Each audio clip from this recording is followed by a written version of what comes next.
meeting, but it's a very warm welcome to you all.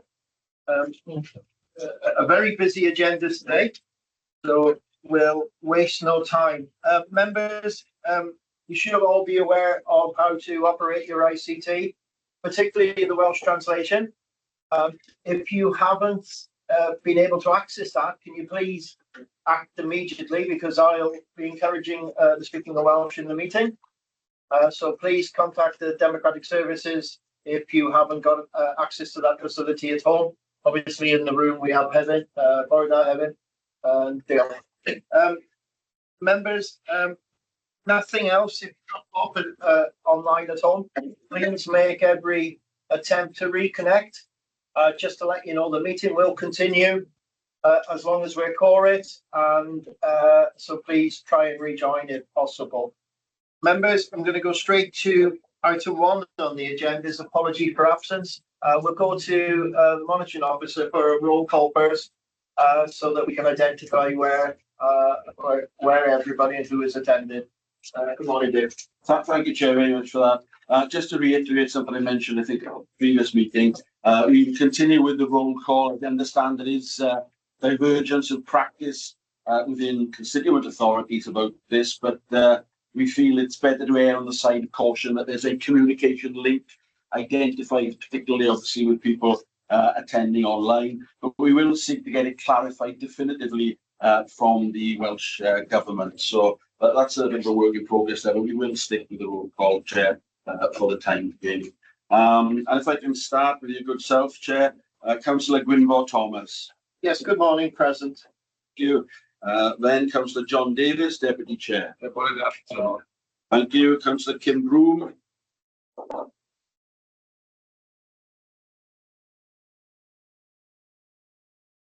Councillor Broom. Present. Thank you very much, Councillor Broom. Councillor Emlyn Shavoni. Thank you. Councillor Tina Higgins. Bore da, presennol. Thank you. We've had formal apologies from Councillor Him Shepherdson, Chair.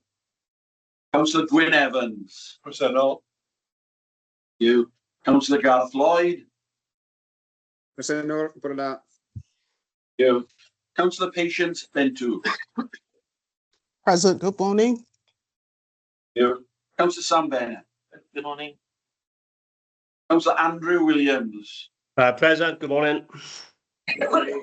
Councillor Victoria Holland. Present, morning. Thank you. Councillor Lyndon Jones. Present. Good morning. Thank you. Councillor Sam Pritchard. Present, Chair. Thank you. Councillor Gordon Walker. Present. Councillor Edwin Roderick. Yes. Thank you. Thank you very much, Councillor. Councillor Glyn Preston. Bore da, presennol. Thank you. Councillor Sarah Williams. Present. Thank you. Councillor Matt Crowley. Present and good morning. Thank you. Councillor Dan Thomas. Councillor Thomas. Chair. Councillor Carl Jordan. Good morning, all. Present. New Councillor Sharon Freegard. Councillor Freegard. Okay, Councillor Elwyn Williams. Presennol. Thank you. Councillor David Bryan. Present.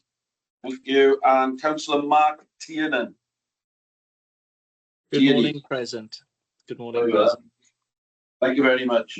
That concludes all the members of the Fire Authority, Chair. If I can now go through the officers present, the Chief Fire Officer, Roger Thomas. Bore da, presennol. Thank you. Deputy Chief Fire Officer, Ewan Cray. Bore da, presennol. Thank you. Myself, Monitoring Officer Clark David Daycock. Assistant Chief Fire Officer, Craig Flannery. Bore da, present. Thank you. Assistant Chief Officer, Midrian Harris. Bore da, presennol. Thank you. Section 151 Officer, Sarah Mansbridge. Present, good morning. Thank you. Area Manager, Justin Lewis. I have apologies for this. Okay, thank you. Area Manager Peter Greenslade. Good morning, present. Thank you. Councillor Geraint said, I'll say it again. Area Manager Geraint Thomas. Bore da, personol. Thank you. Area Manager Sean Lloyd. Bore da, present.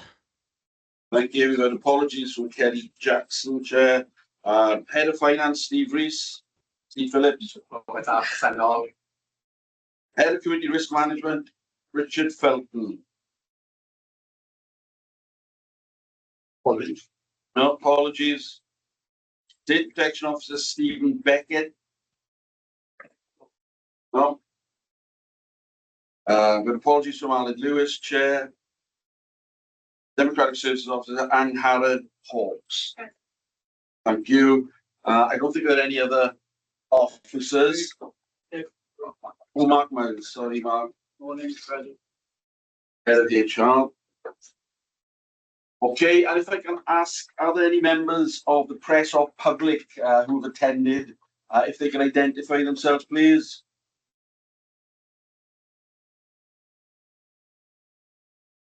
Yeah, Gareth Tovey, Executive Council member for the Fire Brigades Union in Wales, attending as a member of the public. Thank you. Thank you very much. Any other members of the public? Yeah, Duncan Stewart Ball, Regional Secretary for the Fire Brigade Union for Wales. Thank you. Anybody else? Ciaran Evans, member of the public. Thank you very much. Anybody else? Yeah, Rob Big Makepeace, sorry. member of the public. Sorry, can you say that again? Rob Makepeace, member of the public. Okay, thank you. Is there anybody else in attendance? Yes, Nicola Thomas, member of the public. Very much. Any other members of the public? Yes, Daniel Bartley, member of the public. Can you say your first name again, please? Daniel Bartley, member of the public. Thank you. Anybody else? Okay, thank you, Chair. I think that concludes the roll call. Sorry, Councillor Bennett. Why are we taking a roll call for members of the public? If I was sat in Swansea Council and someone came to the back of the room at Swansea Council, we wouldn't be asking the public then who was attendant. Thank you for that. I think it's a courtesy just being extended that there is a link that we know who's there. That's about as far as it goes, but the actual minutes will only record the members in attendance. Thank you, Chair. And as I say, the entire issue of roll calls will be identified and taken up with the Assembly to make sure that we are in kilter with good practice. Thank you. Thank you. Good. That roll call now will lead us into our agenda item. Apologies for absence. Councillor Hugh Shepherdson has formally declared his apologies. Those others that we didn't identify in the roll call, would members wish to take them as apologies as well? Yeah, okay, thank you. Those will be noted. Item 2, declaration by members of any personal or prejudicial interest. Just going to the clerk for advice, please. Thank you, Chair. I invite all members initially to declare personal interest by virtue of anything on the agenda relating to or affecting their own constituent authority. So if members can agree to that and confirm it in writing later, I'd be very grateful. Thank you. Members, you content with that? Are there any other further declarations? Yes, Chair, can I come in? I'd also advise members to declare an interest, going the extra mile in item 5 on the budget, a personal interest relating to that. So if members can declare that, please. Content, members? Anybody else got anything Agreed. that they would like to declare? Can I just come in on one final point, Chair? I would also invite all officers to declare a personal interest in relation to item 8, the pay policy statement. It's purely for the record. There's no actual decision being made on the matter, but nevertheless, under the officers' code, I think it's going again the extra mile. They put the cards on the table that they are actually mentioned or implicitly mentioned in the report itself. Well, that will be recorded again by Anne Harrod. So that's done on behalf of all the officers. Thank you. Officers content? Good. One last time then. Anything further?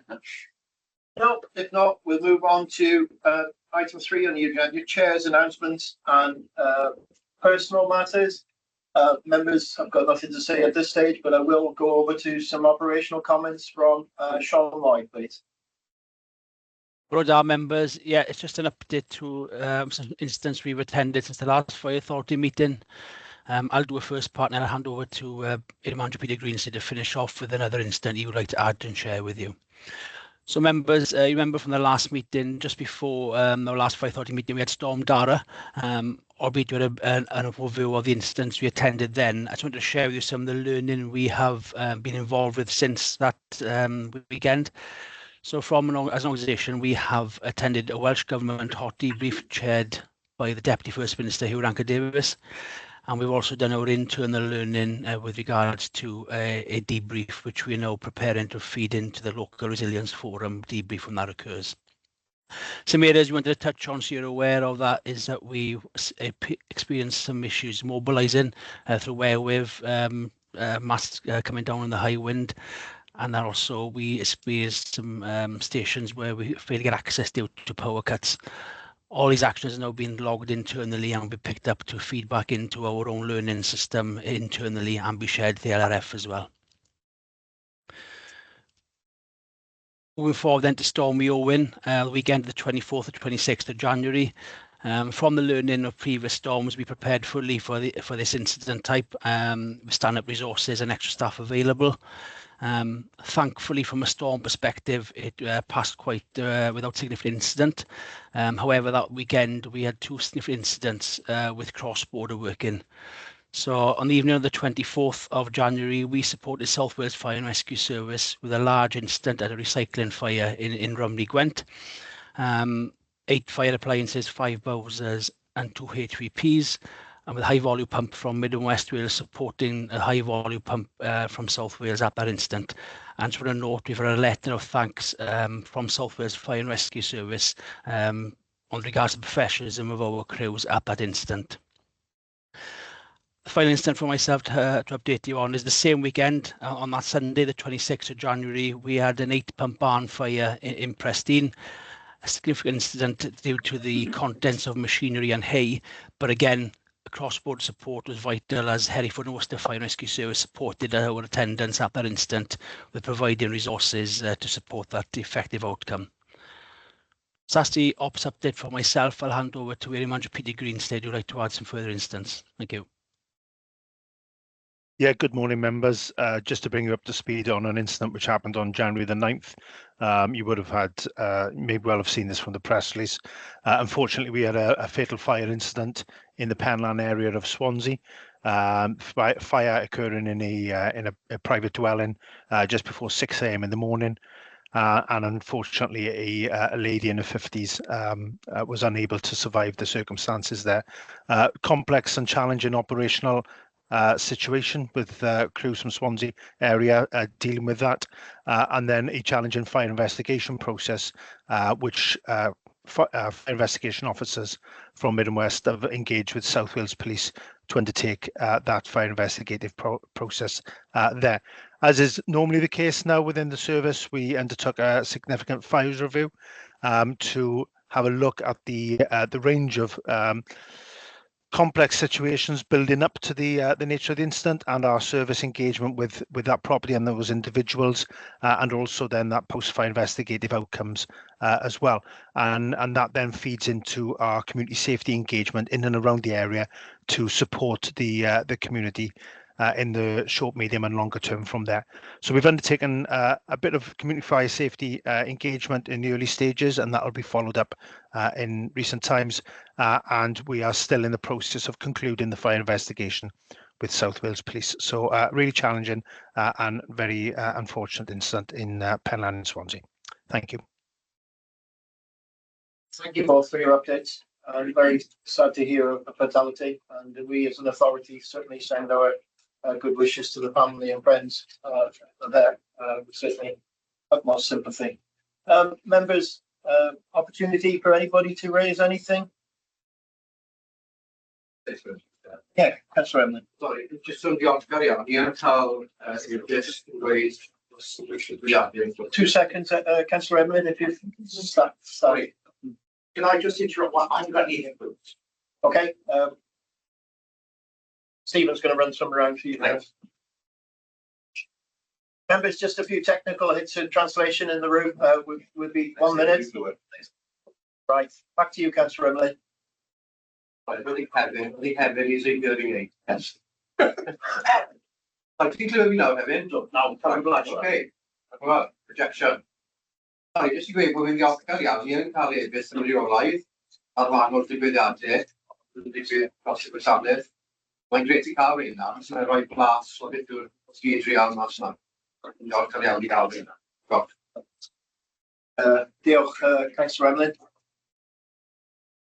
Anything further? Thank you both. We'll move on now to, oh yes, members, just a reminder, following today's meeting, and it will follow immediately after the conclusion of Fire Authority, we've got the Fire and Rescue Advisor and Inspector, Mr. Dan Stevens, coming in to just speak to us, give us an update on his view on things, and that will be immediately after the Fire Authority meeting, or following a little delay just to bring him in. So please, members, if you can stay behind, I think that would be a useful update. Thank you, Dave. Members, item 4 on the agenda to confirm and approve as a true record the minutes of the previous meeting on 16th of December 24. The pages 5 to 14 in your pack. Members, I'm looking for accuracy, a proposal and a seconder to those minutes.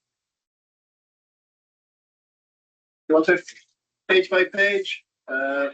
5, 6, 7, 8. Sorry, Chair, there's a typo on page 8, item 9. Changes to contract standing orders. It should be Assistant Chief. We'll make that correction. Yeah. 9, 10, and 11.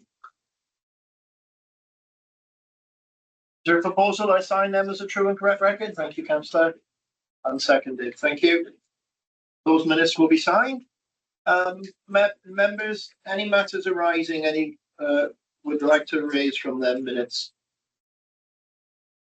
Chair, only one point I'd like to elicit for members on page 9, the top of the page there with the letter that went off to the Auditor General.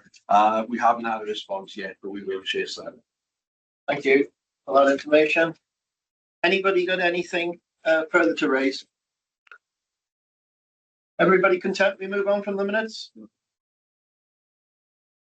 Item 5 on your agenda is the joint report of the Chief Fire Officer and Section 151 Officer on the revenue budget requirement and levy for 25-26 and the 5-year capital programme 24-25 to 28-29. Members, we had quite a bit of debate, quite a bit of consideration on these reports. Here is your final opportunity to ask any questions or comment.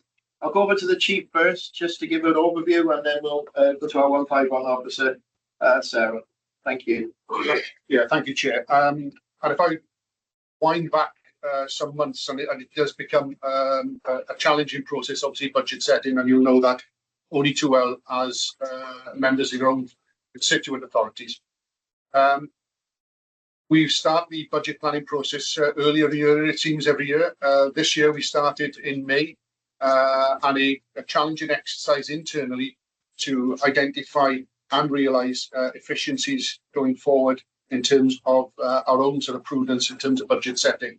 So we set a challenge in terms of a value for money exercise run through our heads of department and into every department, every corner of the service in terms of identifying potential efficiencies and savings that we could make.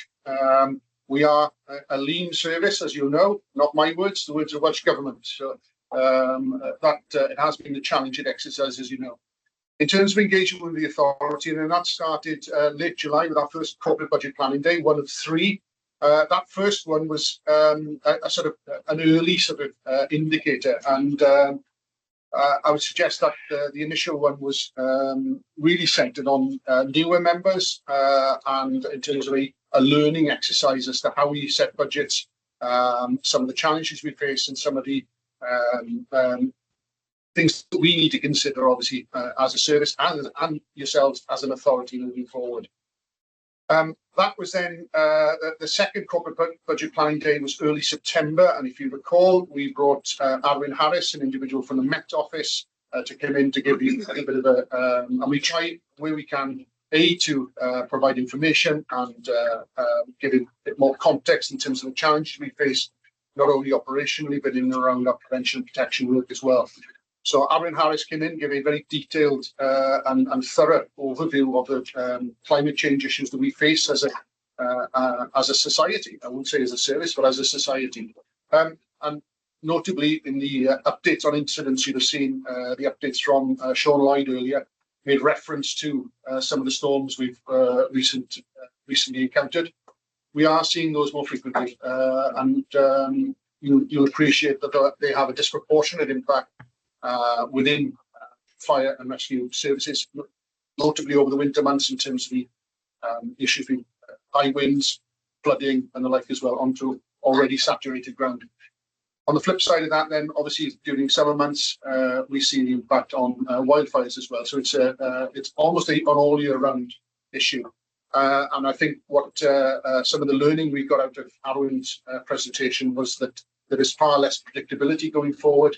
And that these conditions are only going to get worse. So hence the pressure on this as a fire and rescue service. Mid-September then, myself and the executive team met with treasurers from all local authorities, all 6 local authorities, and gave them an early indication of where we were, albeit not obviously settled on an absolute figure at that point. In and around this, and playing a sort of from a political backdrop perspective, we saw obviously a change of government last year, and a budget come through from the first Labour government in and around the challenges that they face, obviously nationally, and we face also as well. But the changing budget picture in terms of monies coming into Wales and how that would land as well. So it has been a sort of moving feast, if that is probably the best phrase to use. So it's been challenging because we've not known exactly where we are. On top of that, we saw the NI changes, Sarah will allude to in a moment, and some additional monies identified for our colleagues in the on-call and RDS as well. So significant changes as we've gone forward, which has impacted on our budget setting, our challenges in and around budget setting.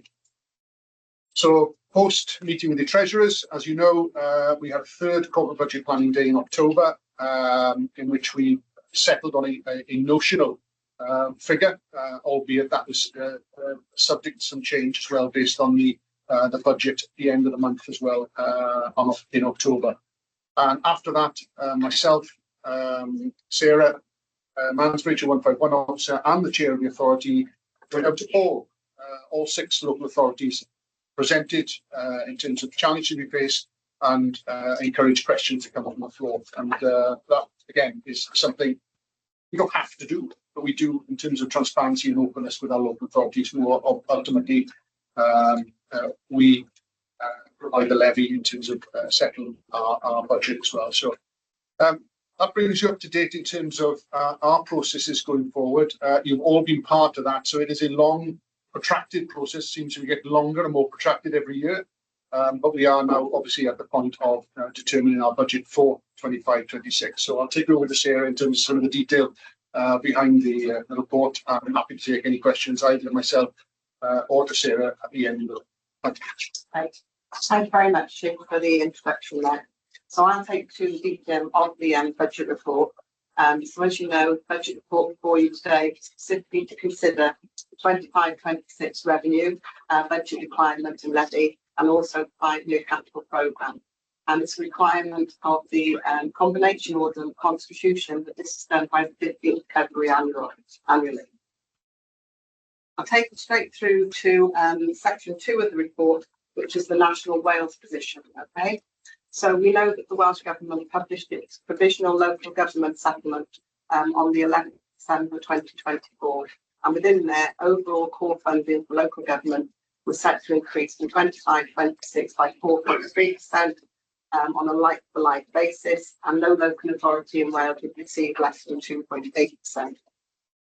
In 2.5, in the table in 2.5, it shows there the increases for each constituent authority, and that excluded the changes to the national insurance contribution. What we don't know at the moment is whether there are going to be any changes in the final budget, which will come out in due course. When we read through the detail of the local government settlement, there were a couple of key things there which will be of interest, in that the grant for SCAPE, which is superannuation contributions adjusted to past experience, which we previously put through the levy, and now be put into the revenue support grant. And also during 24-25, we actually received a grant directed Fire and Rescue Service for trade pressures. It was 900,000 across Wales, of which Middle West received 320,000. Next year, that money again is in the RSG. So again, that's been included in the levy.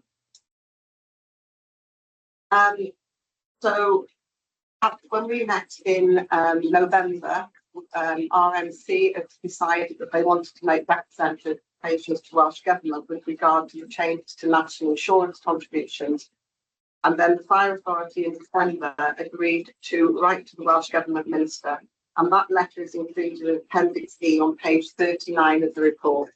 And we've now received a response to that with regard to that, the representations we've made, and that's included Appendix F here.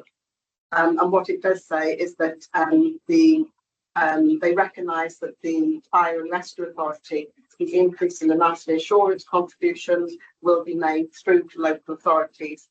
We did ask the question about when that would be, and when you read the response, they don't actually say when that will be. So it's still anticipated that it will not be in the final settlement to local authorities. So if I take you on to page 22, just to make you aware that South Wales Fire and Rescue Authority, they're asking for an increase of 5.7%. But I think it's important to remember when you compare us with them, they didn't have the implications that we've had of the on-call increase in pay. And North Wales Fire are asking for an increase in levy of 7.15%. And they obviously have an on-call function which is similar to ours as well. Right, so if we go on to section 3 then, which is the current position regarding this budget paper, there's no changes since we reported to Fire Authority in December. And then in section 4, we've got the actual proposal. So the medium-term financial plan is included in Appendix A on page 31. And the key figure here is that for 25-26 budget and levy, we're asking for 6.3%. Which is 72,874,000. And within that 6.3%, we need to just remind ourselves that that includes the on-call retainer fee, which gives us an increase of 2.2%, and the national insurance contribution, which gave us an increase of 1.7%. So if we were able to reverse those two and not take them out of the equation, we would have been asking for an increase this year of 2.4%. Appendix B, which is on page 33, includes breakdown there of the budget for 25-26, and it's by subjective analysis where we actually go to spend the money. And as we always say, 3/4 of our budget is actually spent on salaries. And most importantly, on page 35, on Appendix C, you'll see the breakdown there of the levy per constituent authority. And whilst we're asking for an increase of 6.3%, due to changes in population data sets, there is actually a range of increases across local authorities from 5.59% up to 7.54%. And that is all detailed in Appendix C here. If we go then on to Appendix D, that is the capital programme. And as you know, the capital programme has been reviewed internally and presented to members. And you'll see there that over the next couple of years, the capital programme, we've put a pause on a couple of things. So, for instance, investment in our property and in the vehicle replacement programme. And that's in order for the CRMP team, Community Risk Management Plan team, to do their work about what does our service look like going into the future.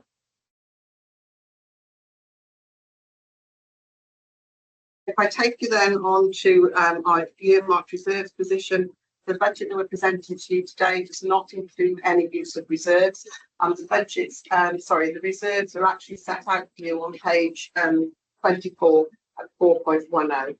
And you can see there the level of our reserves, our general fund balance at 2%, which is deemed by myself to be an appropriate level of reserves. And then we've got the earmarked reserves falling from 4.116 down to 2.8 as we use those reserves for the purposes which they are set aside.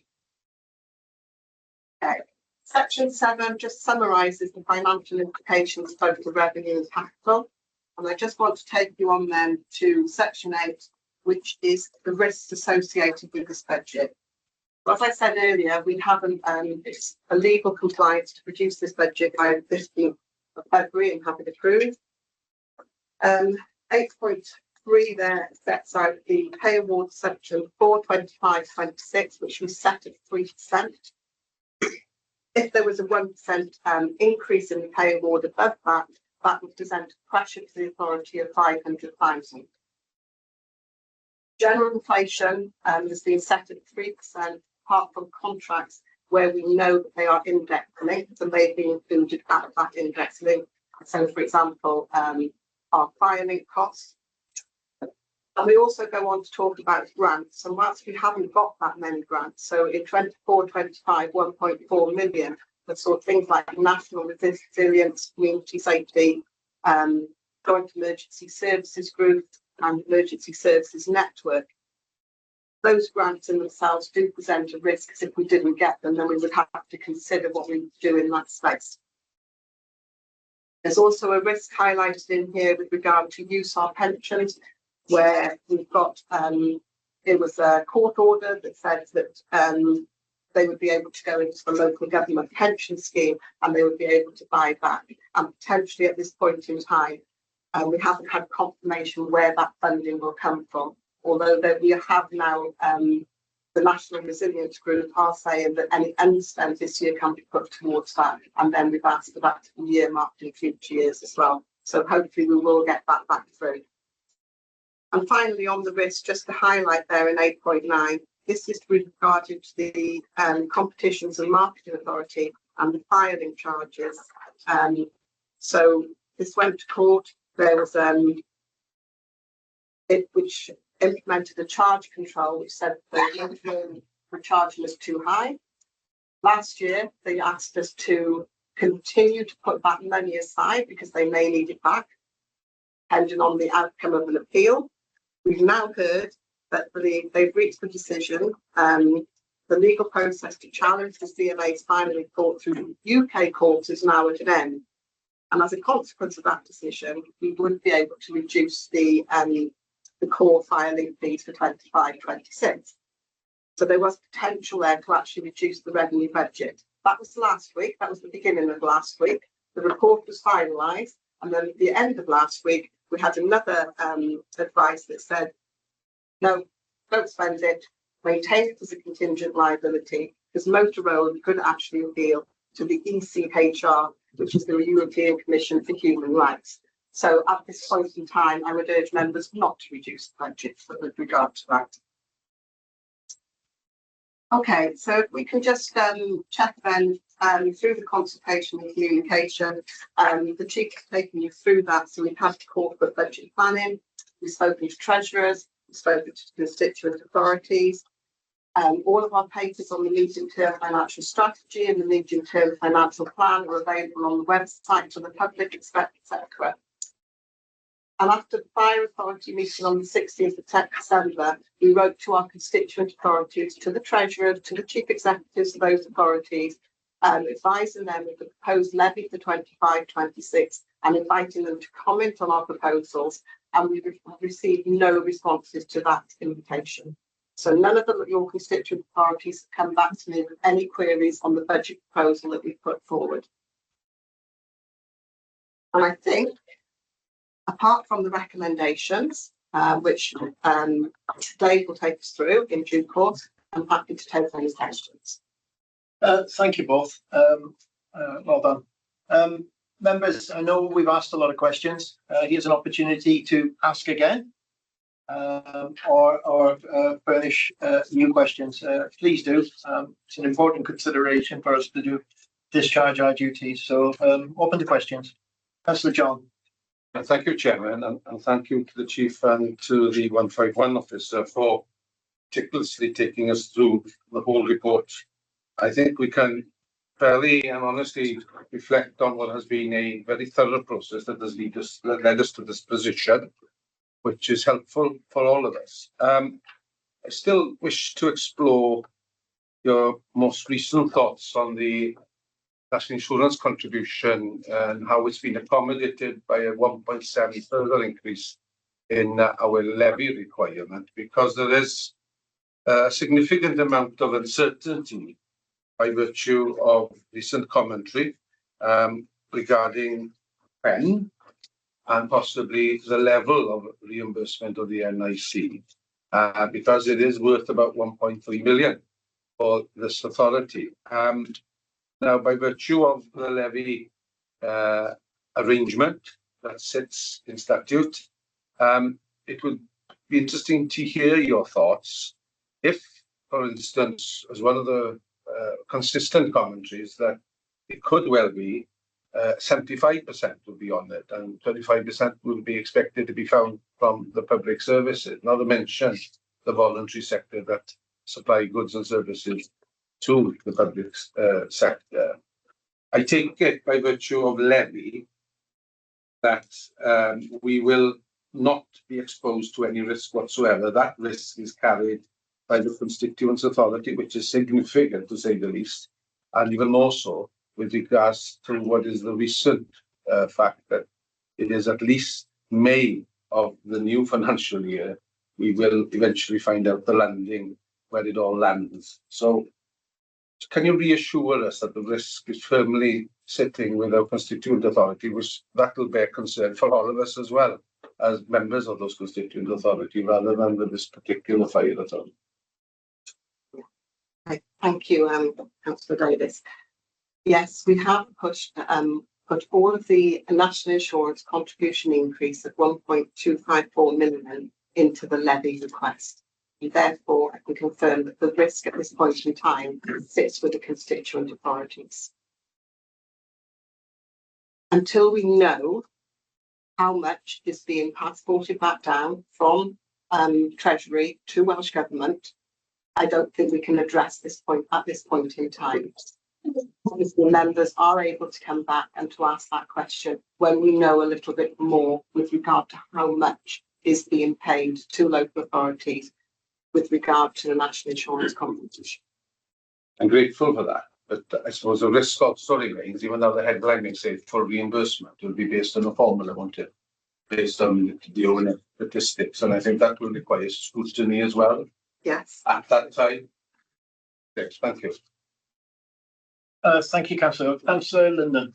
Yeah, on that note, on the letter that Sarah you had back from the First Minister's office, it talks about the employer's NI contribution, etc., and that funding and funding, but in no way does it say, as you say, the total amount, as Councillor John Davis said, and therefore it could be a part of that, and that could well be passed on to us, and that we have to find that money through the levy, albeit. But nevertheless, that is a worry. And in years gone by, the words have been very often, you're going to get compensation, but not. It doesn't say full compensation. So obviously that slack has got to be picked up somewhere. Yeah. And that is a real concern. Yeah, I totally agree with you. It is a concern. From a fire authority perspective, we have the levy, we have the combination order, which enables us to ask the local authorities for the contributions we require to deliver and maintain an effective fire service. At this point in time, we haven't got any alternative route for raising funds or contributions. So I've got no alternative but to ask constituent authorities to fully fund the national insurance contribution for the fire service, albeit I do recognise that we are passporting our pain to local authorities, but we do not know what that pain is at this point in time. Chief. So that was the point I was going to make. It was a feature of our budget setting process that we have no revenue raising powers in our own right. And unfortunately, we have to, seek to get those monies from local authorities, is what we do. But what I would say, and reiterate my previous points in terms of prudence and proportionality, in terms of budget setting, we did a very thorough value for money exercise. And I know it's all hypothetical, but we take out the national insurance contribution. I know we can't. I know we can't take out the additional monies that have been allocated into our on-call colleagues, and rightly so, because that's something we've all pressed this for many years to recognise and to remunerate those individuals more appropriately. But as Sarah said, taking those two factors out, and I appreciate it, so I clearly can't, but we were down around 2.4%. So again, it's this things that we have no control over. Again, have to sort of soak up as part of the budget planning process. Thank you. Thank you. Just to develop that a little bit further from myself. So page 21 gives us the table of your initial calculations. And it's very clear what that meant to our individual authorities, which takes us to page 35. After 2.6, it's clearly exchanged where we were. But with my understanding, if we add 1.7 to all of them figures, the figures that's in the table at page 34 are larger. Is that because it's just the way the method is worked out? The 1.7 onto the 4.1, 1.7 onto the initial 2.4 makes 4.1, and yet the bottom of the table is 6.3. Yes, and also on the bottom of page 31, we've got the increase on the on-call pay bands as well. Right, okay. So we had excuse the phrase, a double whammy. So we've had the national insurance contribution, which is 1.7%, and we've had the on-call increase in retainer fees, which has added another 2.2% as well. Thank you, Sarah. That makes that clear for me. Any questions online? I'm not seeing anybody indicating. Councillor Sarah. I'm not going to say Polynesian in comparison to some of the things you're talking about, but as I got to this morning, we've been offered sustenance at lunchtime. I don't know why we're still providing these things when we're struggling for money. I think we got rid of them. I started in Powers in 2012, and we got rid of sustenance about the same time. And also, when I go to work, I take food with me if I need it. And I think firefighters are paying for their food on the stations and everybody else. And I just think it's uncalled for to be paying for food for members. I think we should be paying for themselves. And another little thing as well that niggles me is every year I get the grand invitation to the staff awards. Now, I've asked for this when I first started because I don't, if anything, if you can tell me, say that I know it's off the cut of the cost of that every year and the value. And I know there's a lot of work going on and consultation with firefighters at the moment. But I wonder what their thoughts are on the money that's spent, and when we're looking to make cuts and to make changes to their working conditions and contracts, I think we need to be looking at these things because I think for me, it's a lot of money wasted. Thank you, Councillor Sarah. I'll answer the first question. As regards sustenance, that's a decision for us as authority members. If we want to put a stop to that, it's up to us to do that. So if you want to bring that proposal to us, yeah, but if you want to bring that proposal to us, it's up to us as authority members to make that decision. And I assure you that we will make that decision.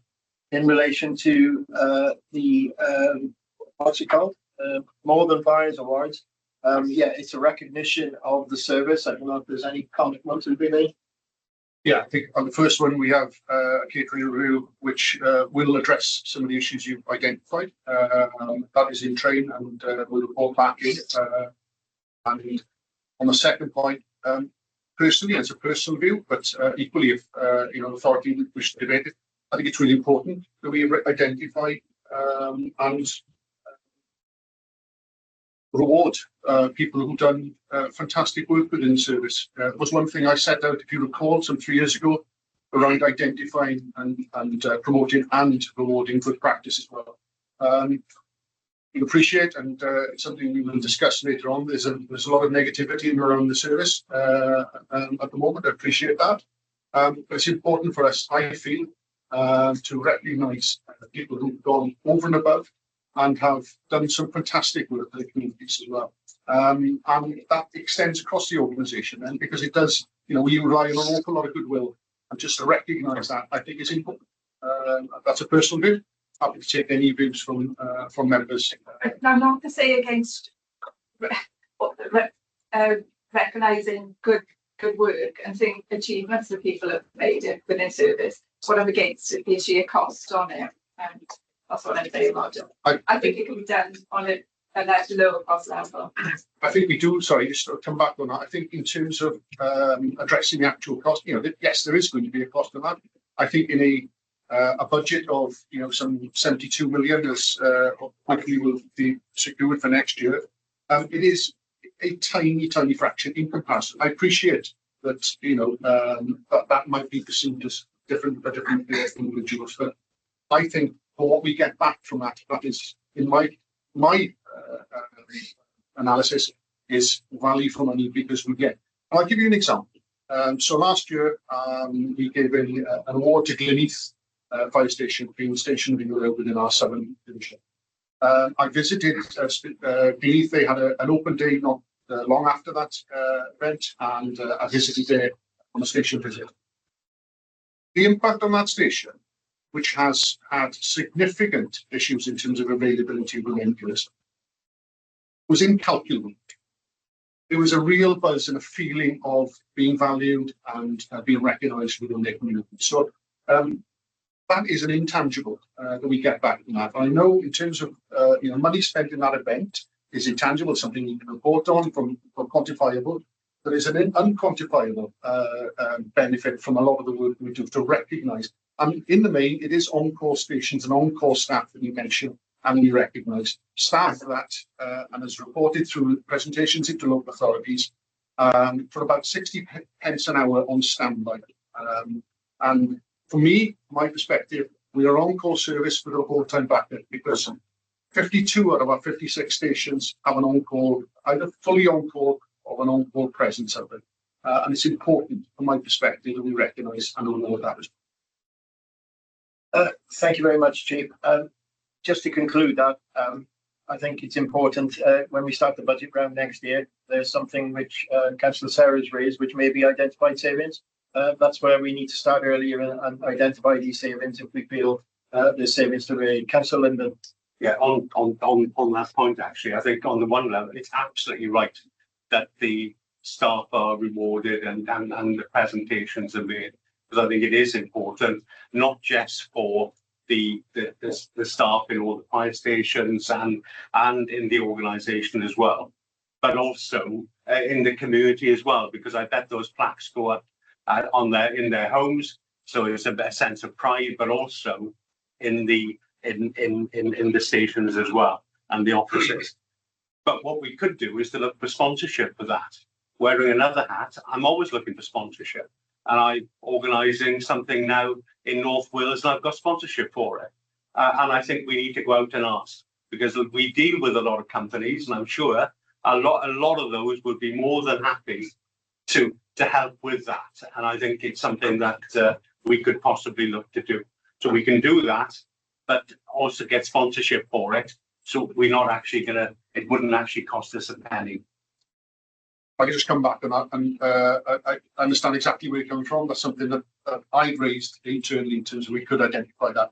There are some issues in terms of procurement issues and some challenges we've had in the past around procurement and for companies supporting, and that can often play out in terms of contract management and for future awards of contracts as well. So that is a difficult space to be in because we could be over the challenge.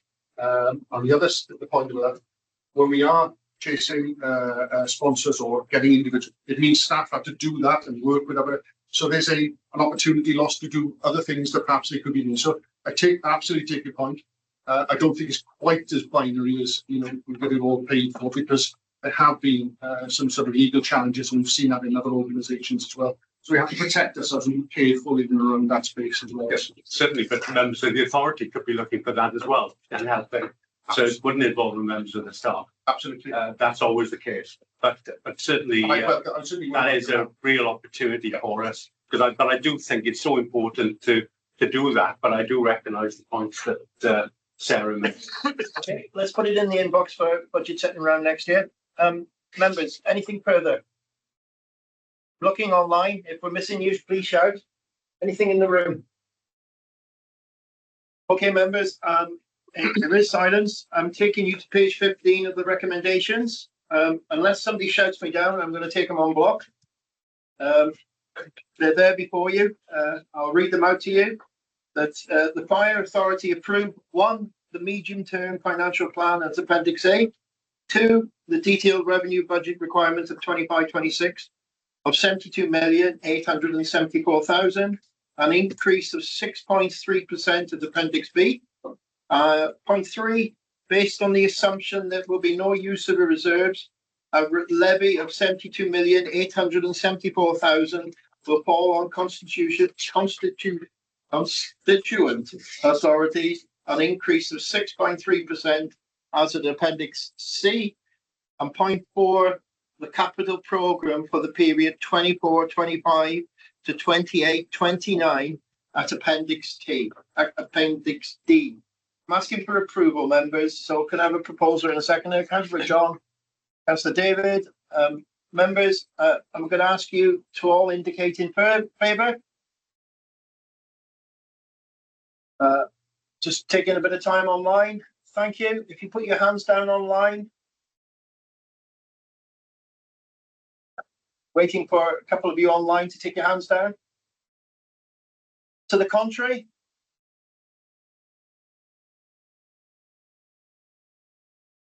I'm reading that there was nothing to the contrary, and I'm looking for abstentions. Members, those recommendations 1 to 4 have been approved. Thank you very much, everybody, and thanks to Sarah and her team, right down through Stephen and beyond. Thank you for engaging with us as an authority.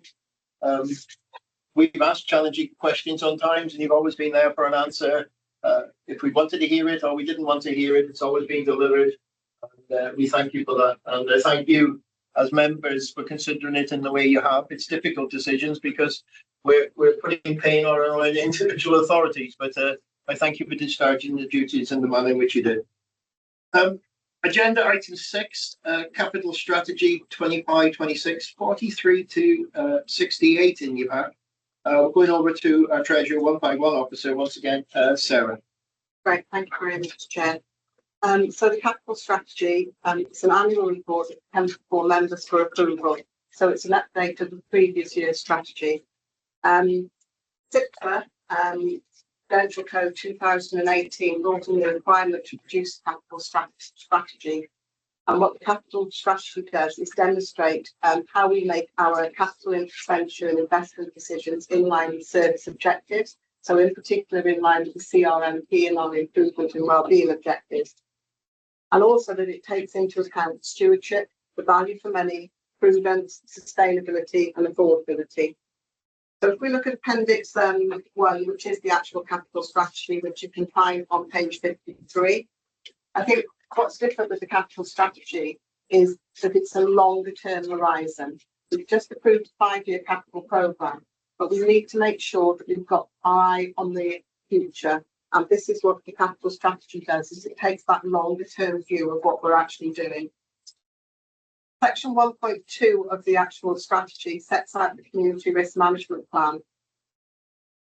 And it does state that our capital strategy needs to address the 3 key themes, which are prevention and protection, response and corporate. And it lists there the 8 improvement and wellbeing objectives that part of our CRMP. And it goes on to say what we're actually doing with regard to our capital investment at the moment. So it's highlighting the projects that we're doing, and it's just making sure that the operational assets that we got are fit for purpose and meet the requirements to support and protect our community. I just take you straight down to section 2, where it talks about actual capital expenditure. And on page 59, I can just draw your attention to the pictogram there, because I think that's in one bit, in the actual picture there shows me what the capital strategy is all about. So it's pulling together all the elements. So we've got the community risk management plan and our improvement and wellbeing objectives. We've then got the asset management strategy, which was approved by Fire Authority back in February 2023. And you take those three things together and you come up with your capital programme. But what's really important is making sure that that capital programme does present value for money, is affordable, is sustainable, and is proven. And part of doing that is looking at prevention indicators, your minimum revenue policy, your annual investment strategy, your treasury management strategy, and your reserve strategy. So all of the three reports that we're talking about this morning, we've already looked at budget, we're looking at capital strategy, and next we'll look at treasury management. They're all intrinsically linked to make sure that we can deliver on this capital and investment ambition. So this report goes on to talk about the asset management framework, which establishes the new priorities for capital investment. It talks about how we prioritise our capital programme, and it talks about the actual how we go on to monitor our programme. The section 3 of the report talks about how we actually fund our capital programme. I think what's really important for us as a Fire Authority is to acknowledge that we don't have any supported government funding. So therefore, everything we do, bar a very small amount, actually is raised through prudential borrowing, and we have to pay for that. And that has implications then for our revenue budgeting and our capital financing charges. We haven't got a lot of reserves. We haven't got a lot of receipts.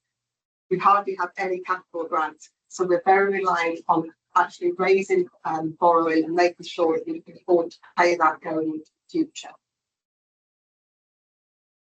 Section 4 of the report talks about our risk appetites and the risks associated with capital projects, how we identify them, how we consider them, how we report them, and what we do to minimise and mitigate those risks.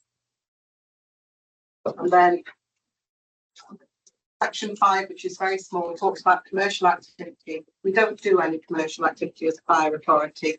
If you were to look in your own local authorities, you might find examples of this commercial activity where you run, for example, shopping centres or things. You know, that would be one example. But we don't actually have that as a Fire and Rescue Authority.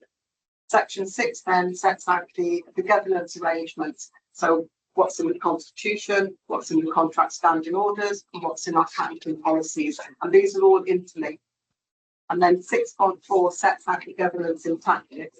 And what it basically is saying there that everybody from the Fire Authority right down to the project managers to the finance team who are monitoring the report, etc., everyone has a role to play in ensuring that our capital is delivered. So that's it basically, and I'll hand you back there to the chair for any questions. Members, open up the floor.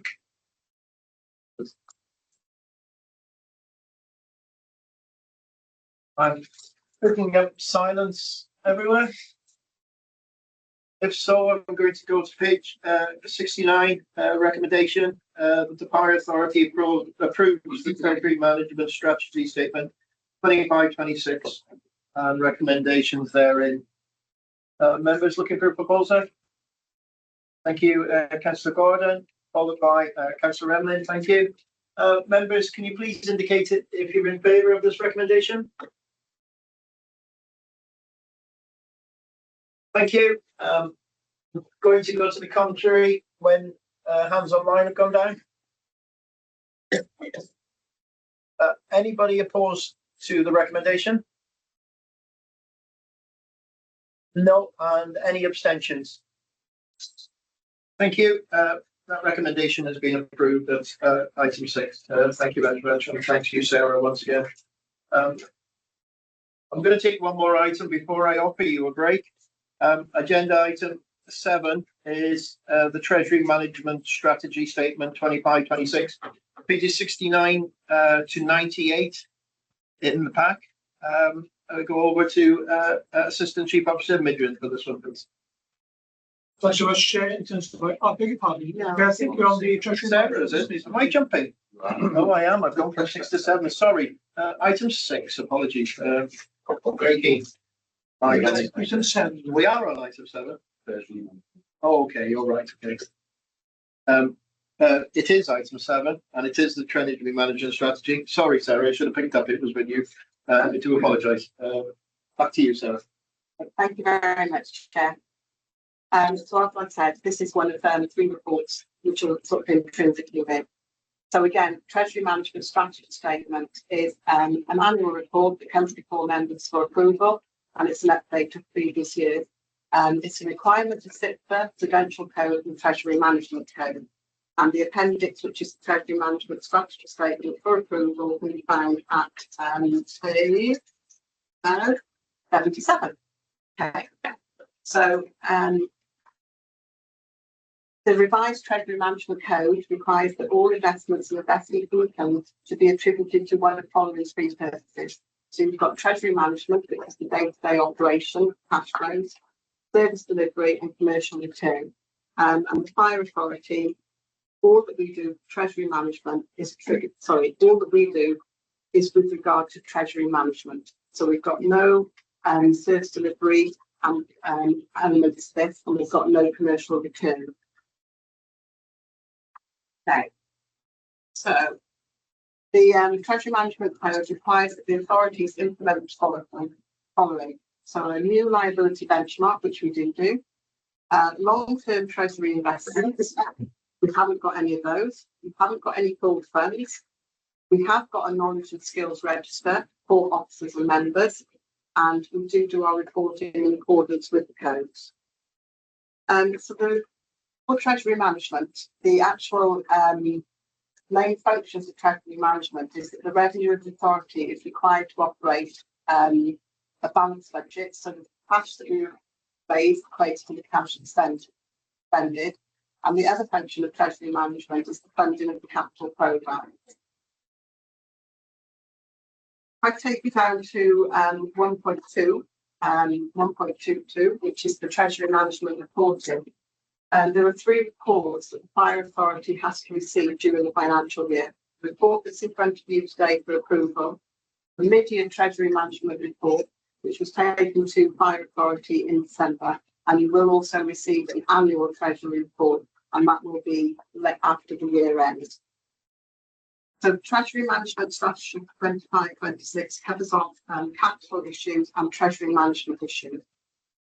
And in order for you to be able to carry out your functions as members, there is a requirement that you undertake training to do so. And training was provided on the 3rd of February 2025. And for those members who were unable to attend, slides have been sent to you all. And you should also have the opportunity for Treasury Management training through your own constituent authorities.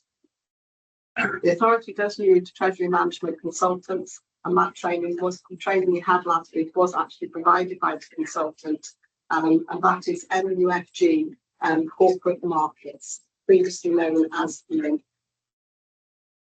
Section 2 of the report sets out capital, and we've talked about the capital programme this morning. But this talks more importantly about how we're actually going to finance it. So what you will see there is on page 83, something that we call capital financing requirement. And the capital financing requirement is effectively our outstanding loan on our capital.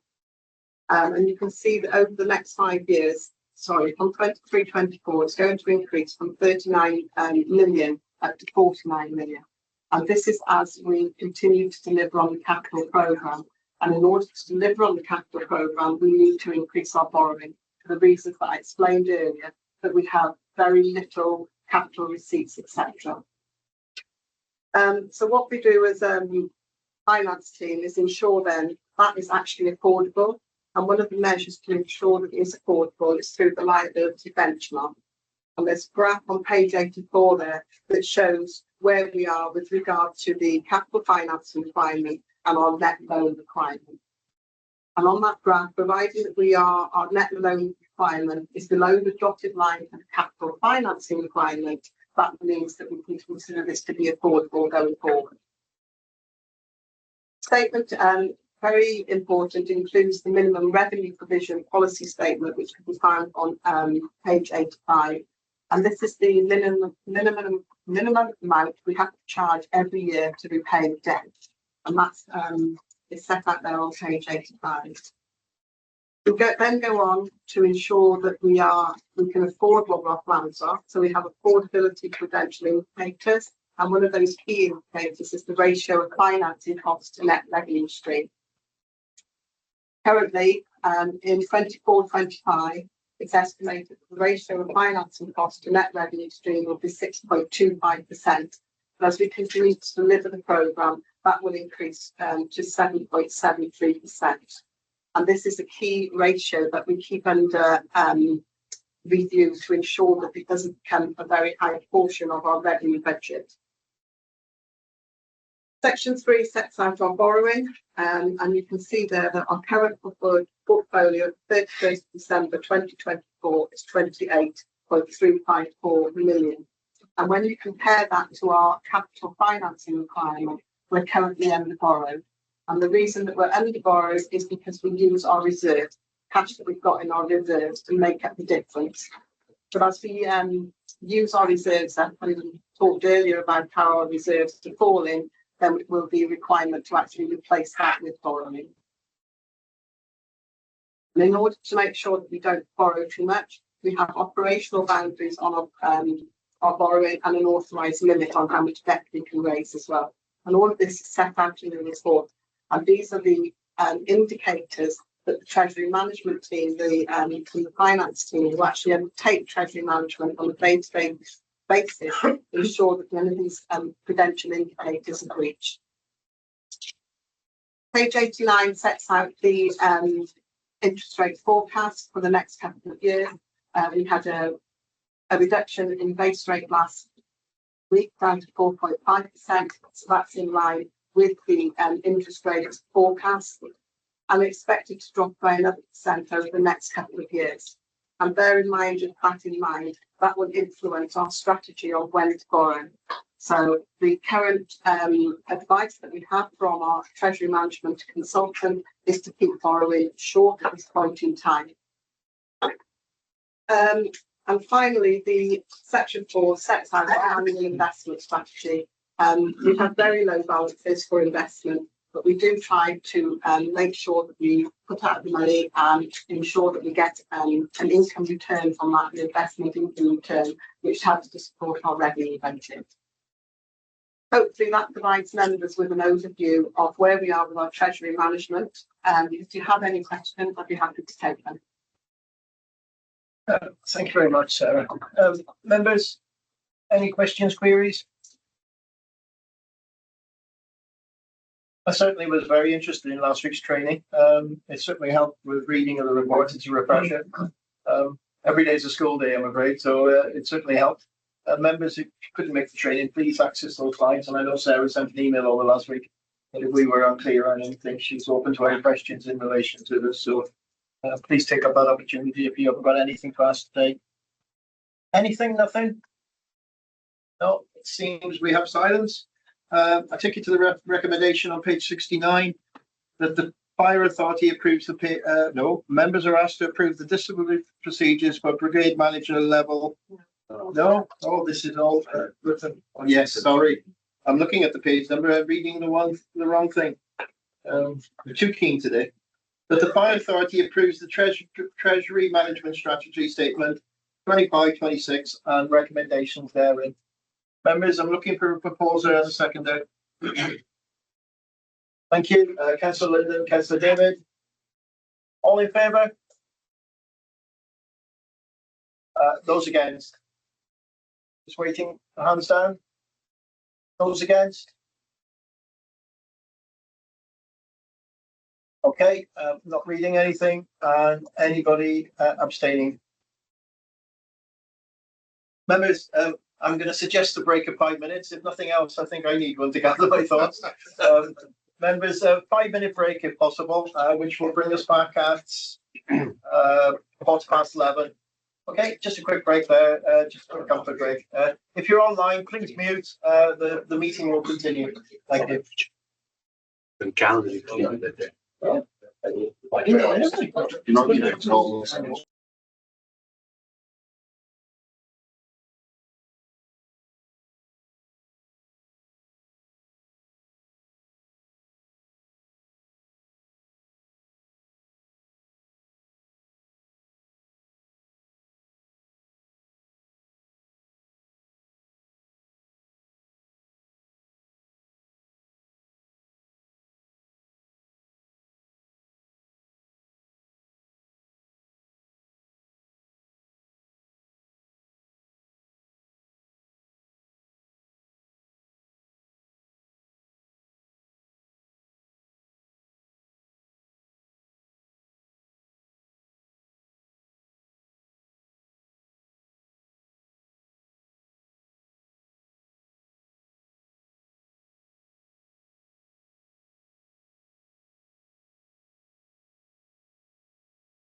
Members, officers, welcome back.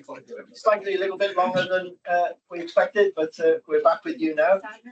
Members, I'm going to Councillor Carl Jordan now. I believe that Councillor Carl Jordan, apologies in the first instance, Councillor Carl, we haven't been picking you up online, but I believe Councillor Carl has something to say.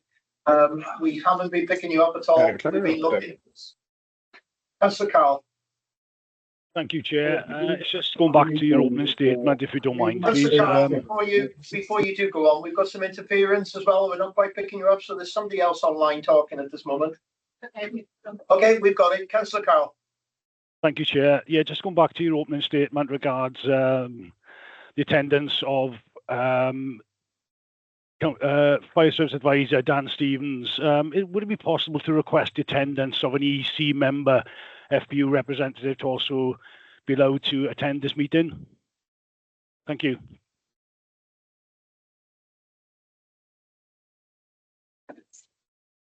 Councillor Sarah.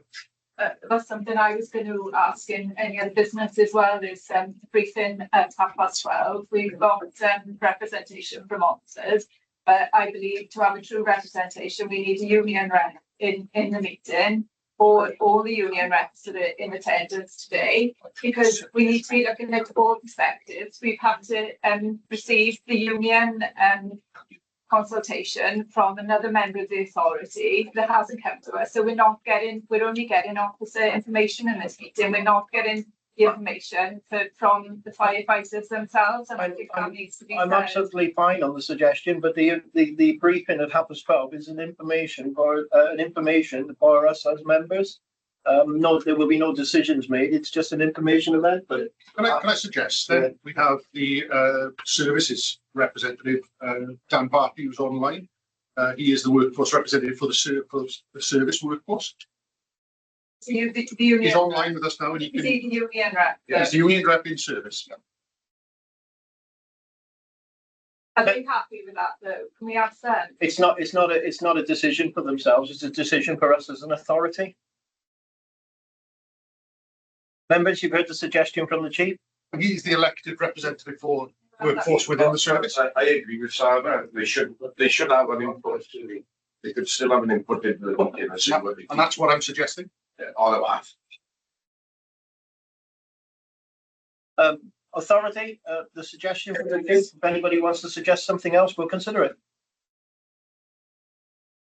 Are we Councillor Sam. Sorry, are we considering it now, or are we, as Sarah suggested, are we considering that any other business? It's been raised now. We consider it now. No, can I clarify that? There is no such thing as any other business. They're special urgent items. You've got to raise those in advance. It's not to be made on the hoof, if you like. The other thing is, as indicated by the chief, it's a briefing for members of the authority. There is a thing called the Joint Consultative Forum where there are formal representations from the union and can enter into discussions. But in the interest of openness and transparency, if you, as an authority, want to have someone there to listen as well, fair enough, you can do that. But there's no right of input into a debate. You're not pure debating, as far as I'm aware, in relation to Dan Stevens. It's purely to update you as to his views regarding the issues in question. Can I just add, in terms of continuity of process, Dan Bartley has been through the whole, has a full overview of the old internal negotiation process, and is the representative who would go back into internal work. So, in my view, I'm happy to have Mr. Bartley involved in the discussions, and that would, from my view, be most appropriate if members are happy with it. all that, because it provides local context and accountability. Yeah, members, I've had a proposer, seconder. All in favour?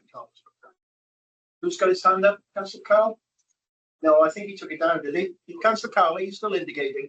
I am, please, yes. Can I propose Gareth Tubby to be a representative, please? Right, I've had a proposal before me. We're currently considering that, and we'll continue with that proposal at this moment in time. Any opposition to the proposal that was proposed and seconded? No. Any abstentions? Members, that proposal has been carried. Okay, can we move on? Councillor Sam. Chair, I just think it might be easier if the screen was changed so that we could see the list of people, then you'll be able to see people indicating easier. If it's chat, you can't, it's more difficult to see. Yeah, no, that's absolutely fine. We're not quite sure on the logistics. We did give all councillors an opportunity to speak online. We're not sure where Councillor Carl, but if that would help, and Harry, no, we can't change that, Councillor. Sorry, I understand your sentiment there. Thank you very much. Members, we're moving on to agenda item 8. Lost my agenda now, guys.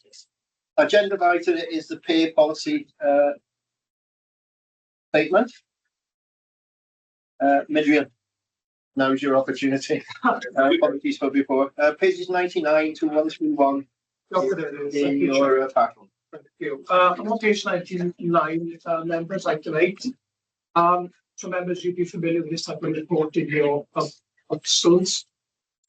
So I'll just reiterate some of the key requirements which we've set out in the pay policy statement for 25-26 in terms of the need and our duty to publish a pay policy statement for each financial year by the 31st of March, immediately preceding the financial year to which it applies.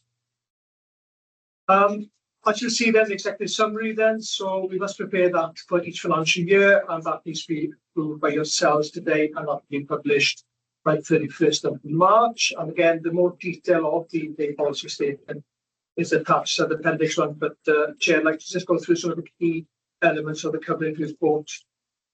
Turn to page 103 then, so this pay policy statement, it doesn't set pay matters, but just provides a position statement going into the new financial year. And in terms of relevant authorities on page 103, section 2.2, again, there's a list there of which authorities are relevant to the Localism Act 2011, which this report is being published against.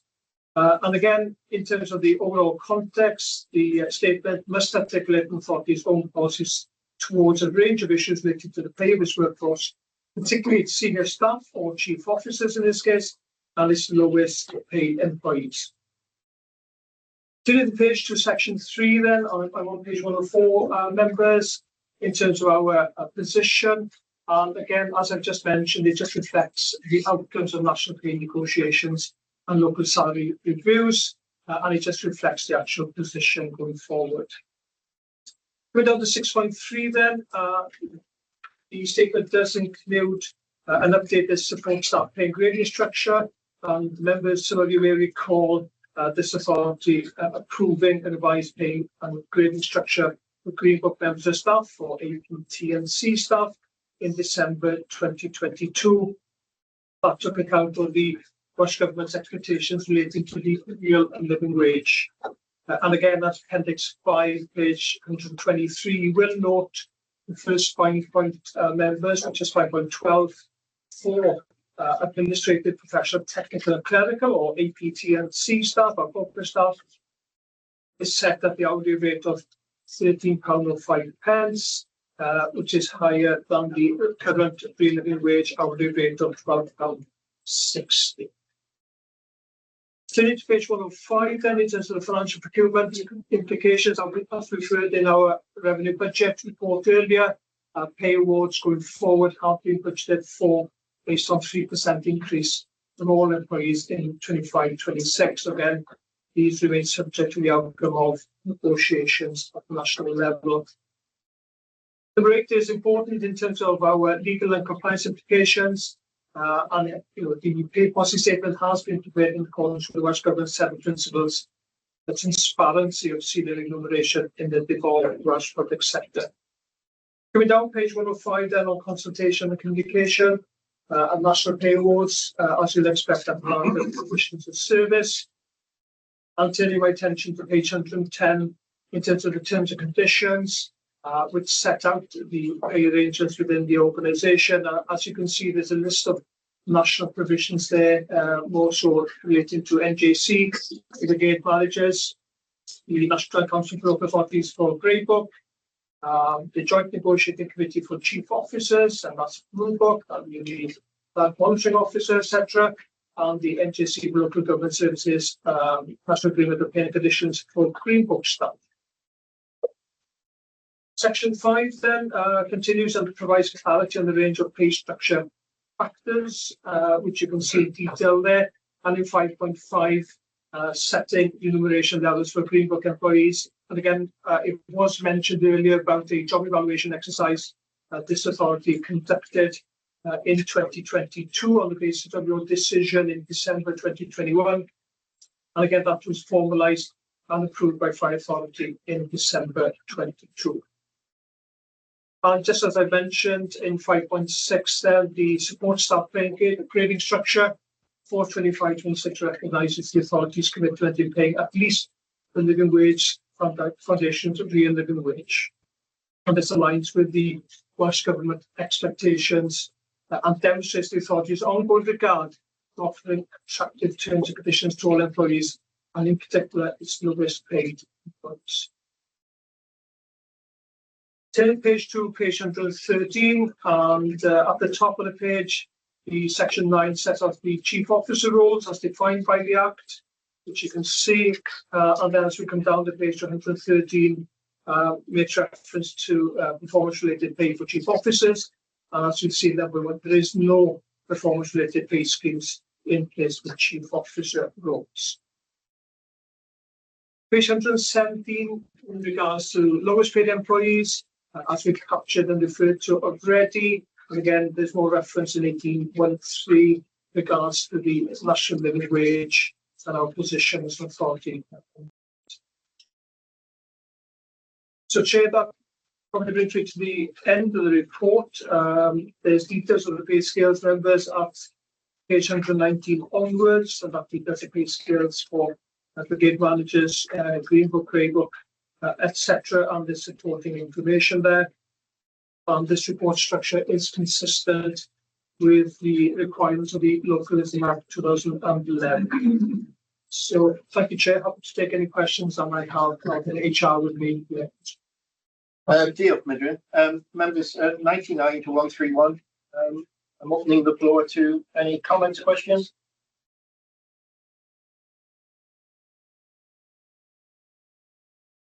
I have nothing, but as before, if you can't indicate, please shout online. Members, on your silence, I'm going to the recommendation on page 99 that the Fire Authority approves the pay policy statement for 25-26. I'm looking for a proposer. Councillor Emlyn, followed by Councillor Edwin. Members, we've had a proposal for the recommendation. All in favour? In the room, online. Thank you. Members, if you take your hands down online, those to the contrary. Not picking up any, but again, please indicate if you are, and those abstentions, please. Thank you. Midrin, that policy has been approved. Thank you very much. Members, this takes us to item 9 on your agenda, headed exclusion of press and public in advance of item 10 on your agenda. I'm going over to the monitoring officer for advice.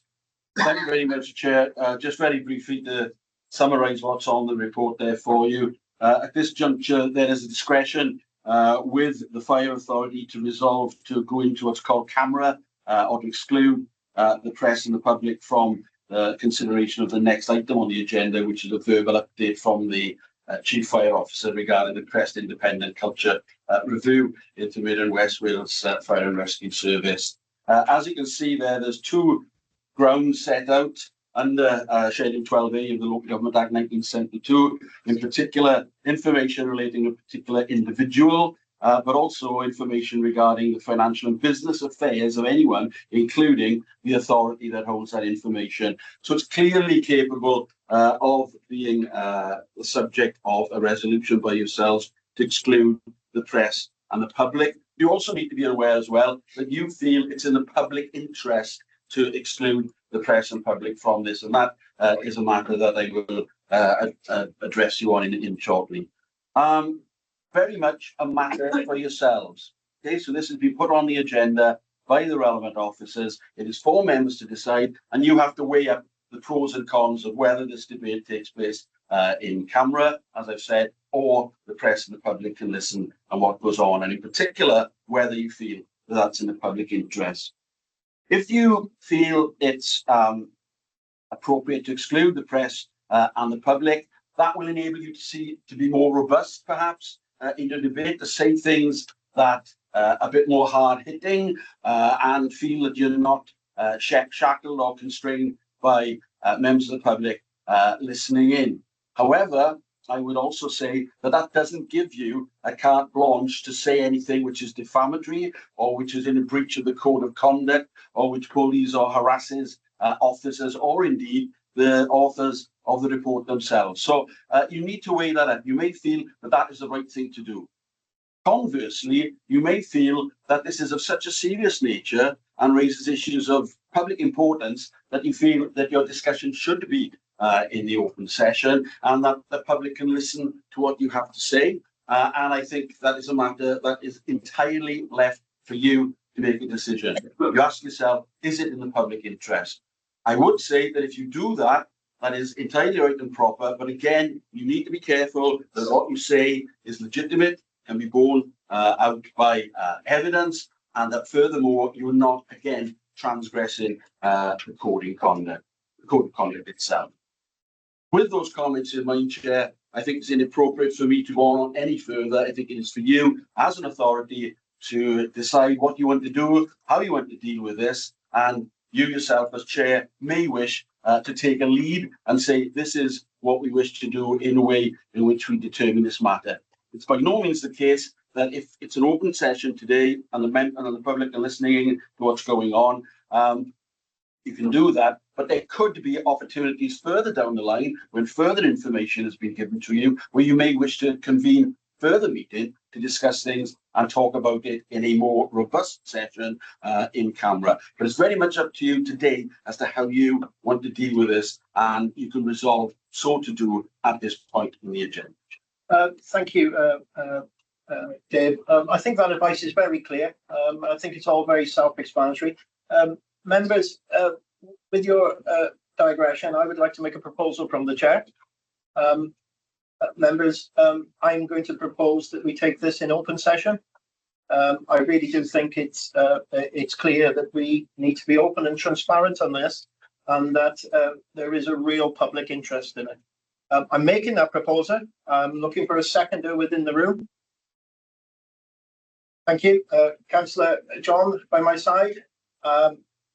All in favour of taking this item, agenda item 10, in public session?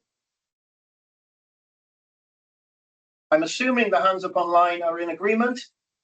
If people could take their hands down to the contrary. And any abstentions? Thank you. We move to item 10. Yes, yeah, we are in open session.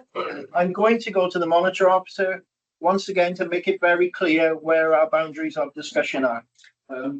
You'd be courteous enough, Dave. I know you've said it already.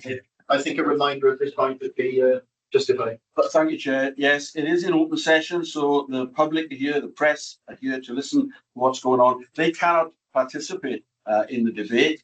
However, they can listen to what's going on, and that can be reported. Just to state the obvious, the report itself that you're debating is in the public domain already. It's out there to be commented upon by the press. You yourselves can ask questions of the Chief Fire Officer after he has made his presentation, and in so doing, you can make comments about the report itself.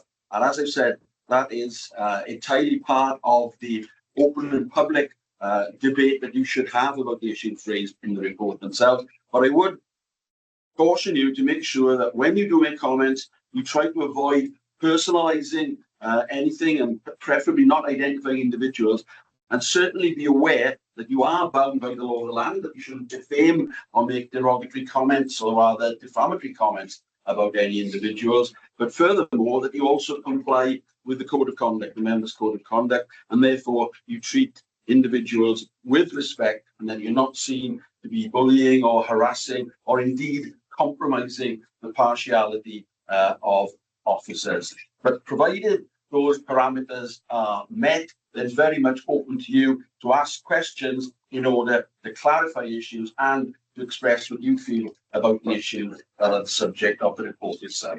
Thank you very much, Dave. Thank you, Chair. I'm really grateful for that. So we're on agenda item 10. It's a verbal update on the Crest Independent Cultural Review into Mid and West Wales Fire and Rescue Service. I'm going to hand over to the Chief now. Thank you, Roger. Thank you, Chair. Yeah, so it is a verbal update. There isn't a presentation as such, and it doesn't. The report isn't included in your pack because obviously that the pack was published on Monday, and the report only came out on Wednesdays. But clearly, the report is in the public domain. Been shared with all of you. You did have, or if I could perhaps wind it back a little bit, perhaps to provide some context as we come forward. So. One of the first few things I did when I took over just under 3 years ago was to initiate our own cultural review, which preceded any of the issues being raised within the sector. You'll recall that initially there was an independent cultural review carried out by Nazir Afzal into London Fire Brigade, into some of the behaviours and issues identified there. That reported in November 2023. My facts right? No, 2022. Apologies. And then subsequently issues identified and played out into the press in relation to Dorset and Wiltshire, and also South Wales Fire and Rescue Service, our near neighbours as well. Planning forward, obviously you'll be aware of the impact of the Fenella Morris report into South Wales Fire and Rescue Service, which resulted in the then chief taking the decision to retire from the service, and also the removal of South Wales Fire Authority and the imposition of a commissioners model for commissioners into South Wales Fire Authority's place, should we say. Our own report was published in September 2023, some 18 months ago, and that was published as an internal document, so published in terms of the service staff and also key stakeholders. And the key stakeholders include the Welsh Government, clearly, WLGA, and the other two fire rescue services in the South and North Wales. I took that opportunity, if you recall, to have an in-depth webinar with yourselves on the findings. Not only do you have the report, you had an opportunity for this condensed key messages to the presentation by myself, which took you through some of the issues that we identified within our own internal review. So coming forward, obviously Welsh Government, as a result of the South Wales report, which was, as you say, extremely challenging and damning in terms of a lot of the issues that were raised. Welsh Government, Hannah Blevin, our then Minister, going back just over a year ago, raised in the Senate, and there was a request for us to put ourselves and North Wales to conduct our own cultural audit on top of what we'd already done. So we did that. We took that on ourselves, and this report is a result of that piece of work. It was a sort of extensive procurement process. The winners of that contract were Crest Advisory, who have been involved in terms of the collation of data and reporting, which the report obviously published in the public domain last Wednesday. We had the report some 6 weeks ago, originally, the draft report, on the 20th of December. And the interim period, we had the opportunity, which was spelled out in terms of reference, to challenge any factual inaccuracies within the report, and also to provide clarity in terms of terminology and other things that we felt were perhaps not as clear and obvious within the report.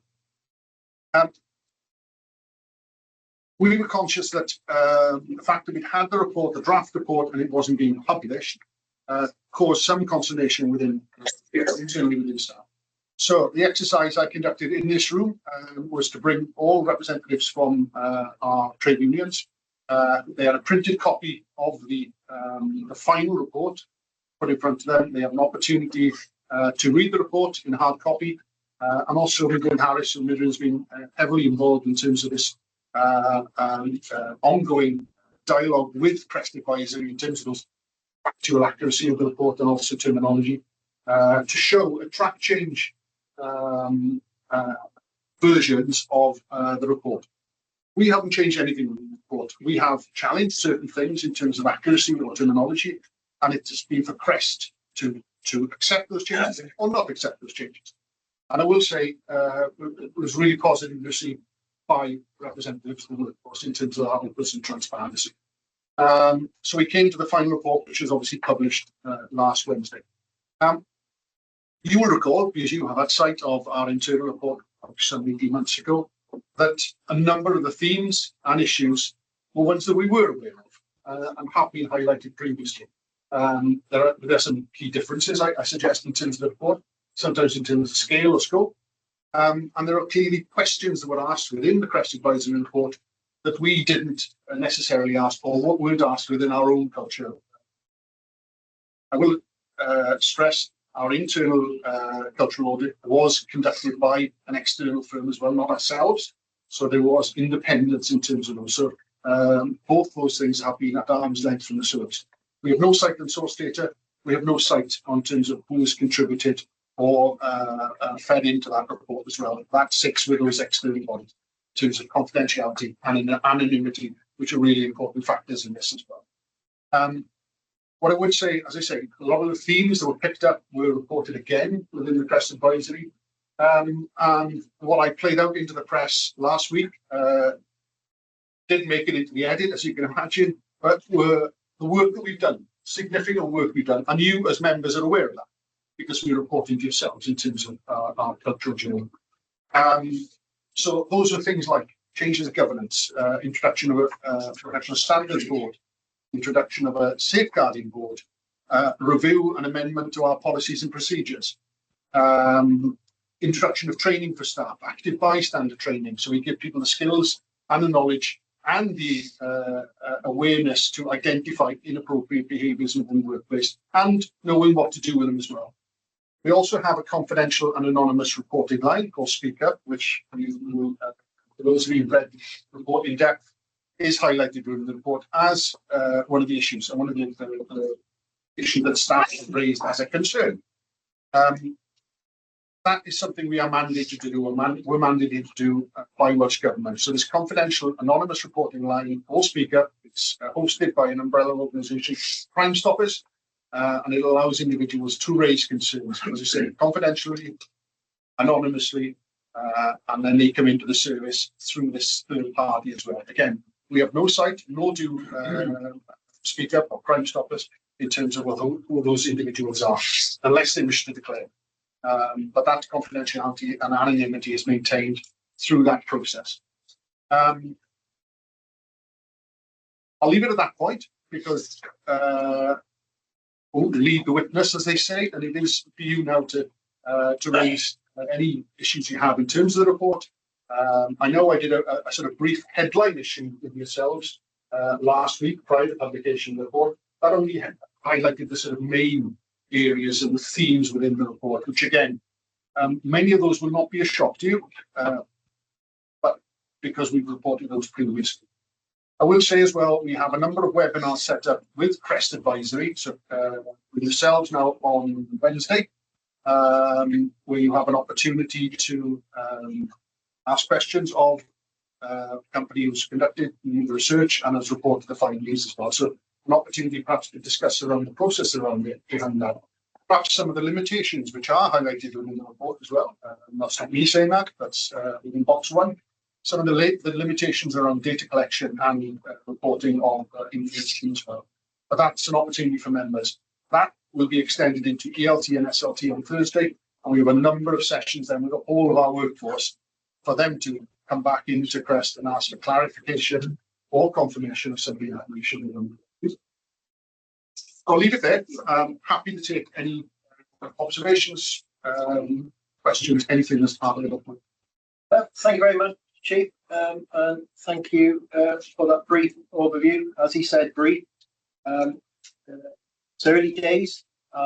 We as an authority are a few days in, but considering the report, but yes, it's an opportunity for questions, comments, etc., etc. So, Councillor Gordon has indicated first. I'd just like to ask if I could have a slight adjournment for me to speak to the monitor officer, because I've been given information this morning, and I was quite shocked when I saw this.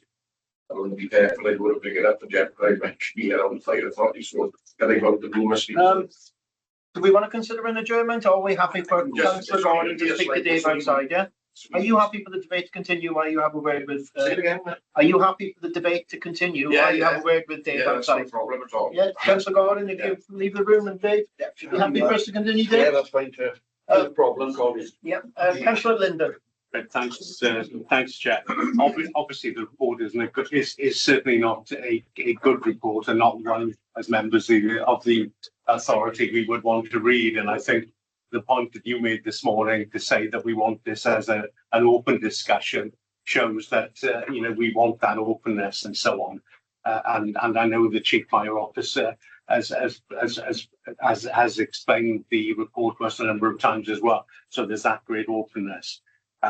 Certainly, a couple of people raised it with me on the weekend, and that was not good. So obviously, there's one of the things within the report when you read it is about promotions and transfers, and that is something that whether it's right or wrong, but the perception is certainly there, and and I think it's vital that we re-establish trust in that area, so everybody feels there's a real level playing field for all members of staff. What I was going to throw into the mix as a suggestion, obviously we have a panel that get together when any person is promoted, or when that's being considered, or in fact any transfer made.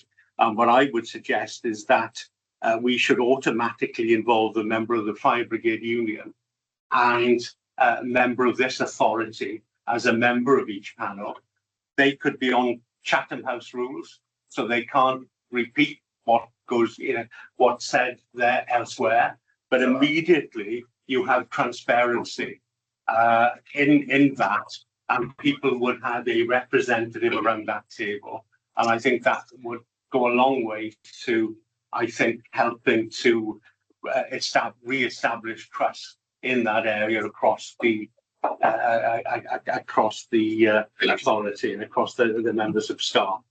Obviously, as a non-voting member of that authority, they could be, but that is what I would put into the mix as a suggestion to move that forward and make it completely transparent in that way. Thanks, Councillor Linden. Let's go to the Chief and see. Let's have an understanding of the process as we are. Yeah. Can I just say that I wholly subscribe to the view that people should be. This is a meritocracy. People should be promoted on merit. Absolutely, 100%. I only want the best people working in this organisation. I only want the best to progress. And whilst I recognise what's coming report, I think it's important to perhaps provide a little bit of context. So I'm going to go to page 14, which is box 1, if you have got the document in front of you, or if you're able to access it online. It says, in terms of the data collection and the reporting, so interviews, focus groups and written submissions add valuable context and depth to survey findings, but these insights may reflect context-specific nuances that are not universally applicable. As such, some opinions and perceptions expressed may be contentious, controversial, and should not be interpreted as representing the full picture. Readers will notice frequent references to, quote, perceptions, views, and opinions, reflecting the subjective nature of the findings from the interviews, focus groups, and written submissions. So there is an element of people coming forward and expressing their views, without the organisation now to have it perhaps provide additional context. So it is, the views of certain individuals. Whether that makes it right or a fact, I think is something for authority members to consider. However, should we need to be more transparent in our promotion and promotion processes, I think that's something we will have to look at, and I'm very happy to do that. It is included in one of the recommendations. We will consider all the recommendations, and if we need more transparency in that process, you have my word that we will do that. In terms of introducing, you mentioned about having the FBU in there, we would have to extend that to all representative bodies, not just the FBU. Final point as well, in terms of Chatham House rule, just for clarity, Chatham House rule means you can discuss things outside meetings. You do not identify who said what. So I would suggest absolute confidentiality. Okay. Not the Chatham House rule. So they are one. They're not one and the same in terms of that. In terms of openness and transparency, absolutely, I would absolutely welcome that. I have no concerns that our processes are as described here. However, if these are the views, we need to ensure and provide reassurance to the organisation and to yourselves as members that the best people are being identified and promoted within the service. Because that's what I want and that's what you want, I'm sure, as members. And that's really, really important. The final point I'd make is, in terms of having representation, whether it be from unions or from members, whatever that looks like, that's something we'll have to consider. Confidentiality will be difficult to maintain in certain cases. That is something that's identified. You know, the more people we have in here, the more difficult it is to maintain those confidentiality, which is important through a process. And I think, for me, it is about reviewing and revising our processes and policies to ensure that they are as transparent as possible.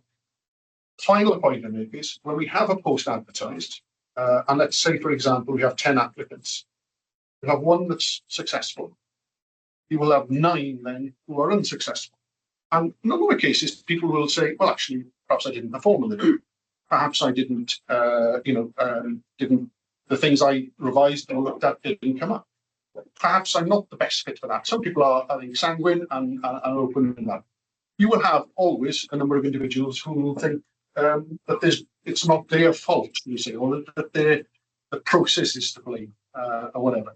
So I guess those are the individuals that we have to identify and make sure that we are as transparent. Everything is as possible. I think whatever we do, there will always be the disappointed. I get that. All of us, I think, as officers, and I'm sure yourselves, through your own have gone through interview processes and been unsuccessful. It is part and parcel of an organisation. But to suggest that it's wholly unfair or discriminatory, I think is something we need to look into and ensure that the standards of the service and the authority are maintained and matched throughout. Yeah, I think I will come back to you. I'm just going to go over to Craig first. Perhaps you give me a bit more info or a bit more meat on the bones. Yeah, just want to speak to what the Chief talked about, which was the original independent cultural report that the service did. So last summer, and it's just to give you a little bit of assurance in this regard, last summer, myself and corporate head of resources, Kerry Jackson, sat down as members of that transfer and promotions panel to rewrite the terms of reference. And within it, then, we recognised we wanted to bring an independent set of eyes into it. At that point, we went to the Culture and Inclusive Workforce Group, which is a virtual slice of the organisation, shared the terms of reference with them and asked for a bit of feedback on it. And I think they recognised also that that independent person would help assure some areas of the workforce that what was being discussed, how it was being discussed, was honest and fair. On the back of that, then, the Culture and Inclusive Workforce Manager, who sits within HR, who doesn't get involved with the transfer and promotion panel, now sits on that panel. And, that's, I'm trying to give that as an assurance of what we've done already prior to the press report coming out, playing to the fact that stuff that we had already heard from our first report, we're in the process of acting in and making some changes. Notwithstanding what the Chief's just said about, we will obviously revisit the recommendation coming out of the press report to see if there's anything else that we can do. Thank you, Chair. Thanks to you both. Yeah, but I think obviously there's a need for that transparency. It is an issue that has come up, and therefore, by widening the people there, and yes, having confidentiality, absolutely, but it is important. And I also know that obviously having interviewed people and been interviewed, and you're successful sometimes and not other times, but it is important to get that transparency and so on, and it is an issue, as I say, that has come up in this, and I think people would have real confidence then going forward. And very often when you're learning to drive, when you initially you've got where you're told to pass your test, you've got to turn your head to look at the mirror, right? And nowadays we just glance, and we need to turn our head to look at the mirror to make sure that people see what we're doing. Thank you, Councillor Linden. It's a point that noted. Councillor Gordon's had the advice that he needed. Councillor Gordon. Like I said earlier on, I received this by an email this morning from a member of staff, and there was 3 points he put down, and I'll read them as they are here. Company of Westfield Fire Authority clarify if they have employed the services of an external media company which specialise in turning bad press around.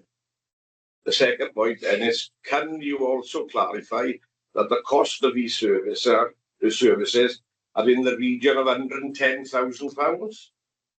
The third one then is, does the service feel that this money should be spent on such services when in fact the service overspent £120,000 2023-24? Okay, that's absolutely fine. It does suggest it's the fire authority. It is a service-related question, so let's just make that clear. Roger. Just in terms of, I think some clarity of purpose is important here now. So last year we had the inquest into the tragic death of our colleague Josh Gardner. We have potentially, and it is out there at the moment, a potential prosecution in relation to the health and safety executive as a result of that. We have yet to what that is.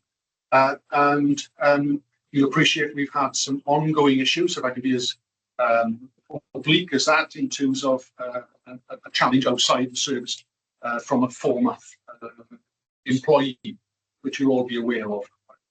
To be clearly, there are other individuals in the room, you're aware of what's gone on. So, and obviously this report as well. We have engaged with an external PR company who has given us advice in terms of managing in the sort of public arena, if you like, only because we have an internal communications comms department who deal with, and no disrespect, no, extremely conscientious and proactive department who manage our sort of internal media in terms of correspondence to yourselves and the wider public in terms of incidents we attend, the work that we do, promotions of community safety or best practice as well. But to all intents and purposes, they are an internal and have no real experience in terms of this type of work. So we have engaged with that group in terms, and this is standard practice across most organisations. In terms of the cost of that,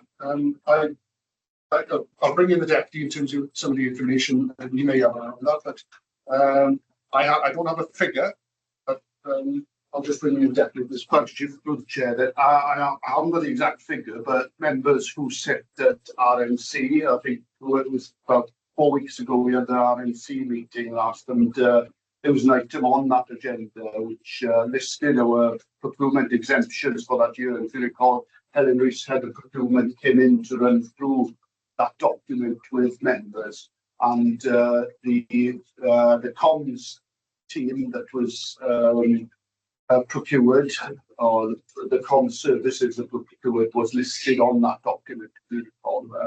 That document is there available, and if you can spend of up to a certain value, so the figure that Councillor Walker may have received might be the figure from that document. I will say, where we don't have, and I think one of the issues contained within the report is in and around our green books, our corporate side, and perhaps a perception of a lack of opportunities to progress, because in comparison to a local authority or to a health board or to larger organisations, our opportunities are limited because we are proportionately smaller. We don't always have the skills, the requisite skills, and it would be, not a good use of public money to maintain people on, our salaries where we don't use them regularly. So we do, on occasion, go out and get those skills from outside where required, and that is standard practice within the service. Okay, just from the monitoring officer, I'll come back to you, Councillor Gordon. Just want to say the obvious point. We don't know exactly how much the fee is. That might be subject at this stage to commercial confidentiality, but if it can be given to members, certainly we would make every effort to ensure that that figure is given when it's ready. Yep, opportunity to come back, Councillor Gordon. I'm happy with that. I just a bit there where it says which specialise in turning bad press around. It sounds bad, as if you're trying to hide something. But can I tell you, I have been open and upfront from the start into which is something we initiated prior to any of this coming out with any pressure on yourselves or previous authority. So I brought that in because I wanted to establish exactly where we were in terms of a baseline so that we could move forward on that. And I think the phrase about it's not about that. It's about us having advice to be able to maintain and report on these issues. And also, when we do get challenged, to make sure the true picture comes out to us. So that's not a phrase that I link ourselves to. Okay, I'll go Councillor John and then Councillor Sam. Yeah, thank you, Chair. And I know we've got online as well. Please don't think I forgot you. I will want to follow up on Councillor Linden's comments in a minute. Just an overview personally from my part as a member of this file authority. Yes, it is hugely disappointing to have read and to have witnessed the results of this survey. It is equally disappointing when you look at, as we speak as elected members of public participation in our elections, when you have low turnouts. Personally, I'm very disappointed, really, and there's two ways you could do this. Insofar as, if I remember rightly, around 1/3 of the poll workforce, if I got my figures right, have participated. Yes, it is a snapshot, but ideally, and I know you can't mandate, more had participated. There's another way of interpreting that as well. People are content they don't participate. But the facts and reality still said that the survey, on occasions, without total context, but it's not good reading. And as us as fire authority members, we have to be. We are there representing the public. The service is there to provide the service and provide for the public. So on the back of that, we're not going to fix it today. It's just the starting line, the end of the beginning or beginning of the end, which way you look at it. And I think Councillor Linden's point is a very valid point. Perception is usually, it takes you in every direction, but it exists because of sometimes lack of confidence in decisions. Disappointed people, I understand that as well as a county councillor. But we have got to be, not seen, we have to take ownership of this report. And I will commend the chief in the way and manner he basically put his hands up and you apologised. And I've been around long enough to recognise senior officers on occasion find it difficult to apologise, and then the air of denial comes in. Well, that certainly was not seen or heard last Wednesday. For that, to me, it augurs well that we have a real duty of care to move forward. But how that looks, I think, requires far more scrutiny and design. And I'm sure it's not just also about appointments. And there's that in that design context, you need to look how far down the chain you go on oversight of appointments. I think it comes a point you have a cut-off. But I think we need now a working group, scrutiny group, task and finish group, whatever wording you want to use, where the service is well represented, the workforce is well represented, and certainly the fire authority is equally well supported in a design of an action plan sooner rather than later to get to grips with the challenges that seem to be ongoing. And I say seem, to some perception is absolutely 100%, to others there will be conflicts around it. And I think we need to understand all that as part of the working document to build upon what we already have started. And that was recognised as well on occasions within the report. There's a real good opportunity here, but must leave no negative perception as part of putting it right. And that can only be applied by total ownership by every facet of fire service and fire authority. If there's any suggestions to be made or recommendations to this discussion today, it's one where we put in the group of the fire service and the authority and stakeholders as far as the workforce, because without an effective and a workforce, I always say this about schools, an effective school is a happy school. And I say the same in that case. The fire authority and the fire service can only proceed positively with ultimate confidence amongst all people involved that constitute Mid and West Wales Fire Service. Thank you, Councillor John. Yeah, Councillor Roger. Promotion. Roger. Or promotion. Can I just say, and thank you, Councillor Davis, for those comments. Yeah, it was a sobering and sort of a sad day. I'll be frank with you.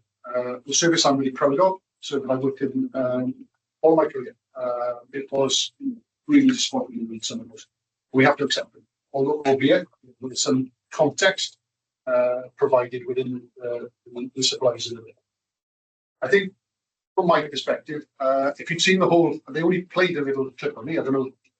My children think I have a face for radio, so I'll go for that. But the focus appeared to be on North Wales more than ourselves and our snippet. However, if you'd seen the whole of the interview, not only did I apologise, I said it wasn't good enough. I said our progress isn't quick enough. And I said for anybody who's experienced any of these, come and see me. Come and see me.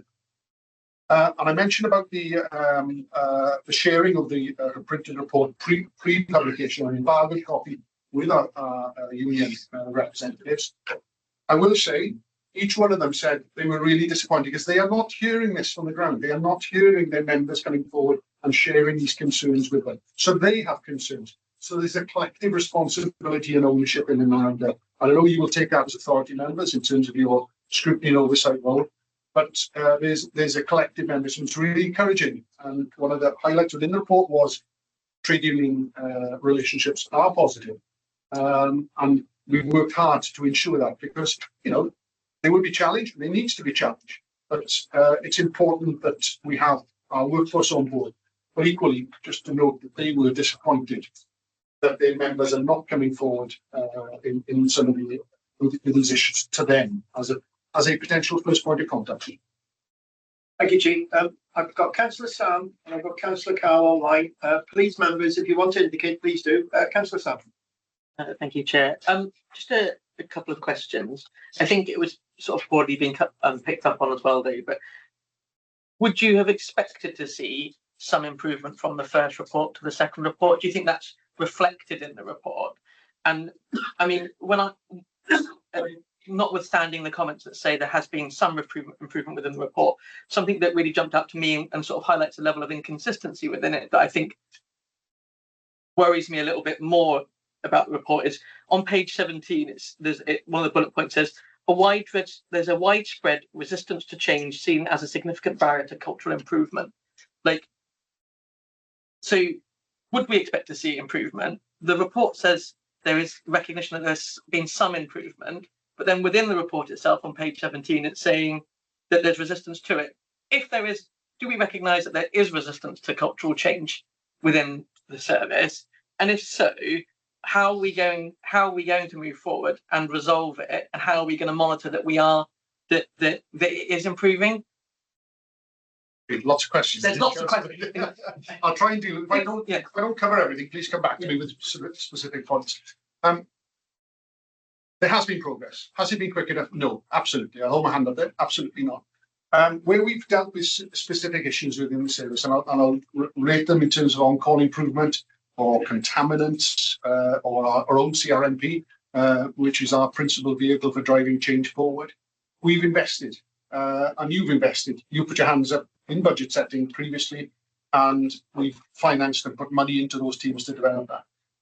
What we have endeavoured to do within our culture and the result of our first report was to convene a group of individuals within the service, our Culture and Inclusion Working Group, which report into the board, which I chair. And that has been some fantastic individuals, but on top of their day job. I think now, and one of the recommendations in here, is to seek external. I've had a number of bodies that come forward, White Ribbon, the Welsh Government even have come forward to offer assistance in that space. I'm not a cultural expert. I don't think any of us in this room are cultural experts. It is a complex business. What they will all tell you consistently is this takes time. It does take time. We are talking about attitudes, views, behaviours, things that are ingrained, embedded. The best we can hope for in certain instances is perhaps not to change those attitudes and beliefs, because some of them are ideological. Some of them exist within people's psyche. Some of them, from years of upbringing, all these things are, deeply embedded. The best in certain scenarios is to stop individuals daring those views.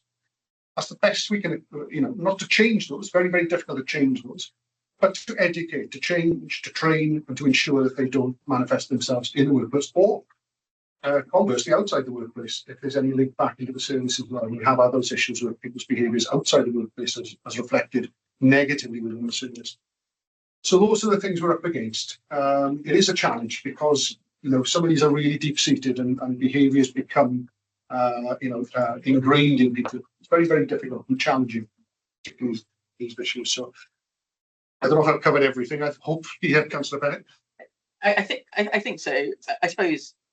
Do you have any thought on the point that there's a widespread resistance to change? Do you see that? That was highlighted within the London report, actually, and I think the phrase a toxic resistance to change, I think is the phrase I've quote from the London report. I think there can be.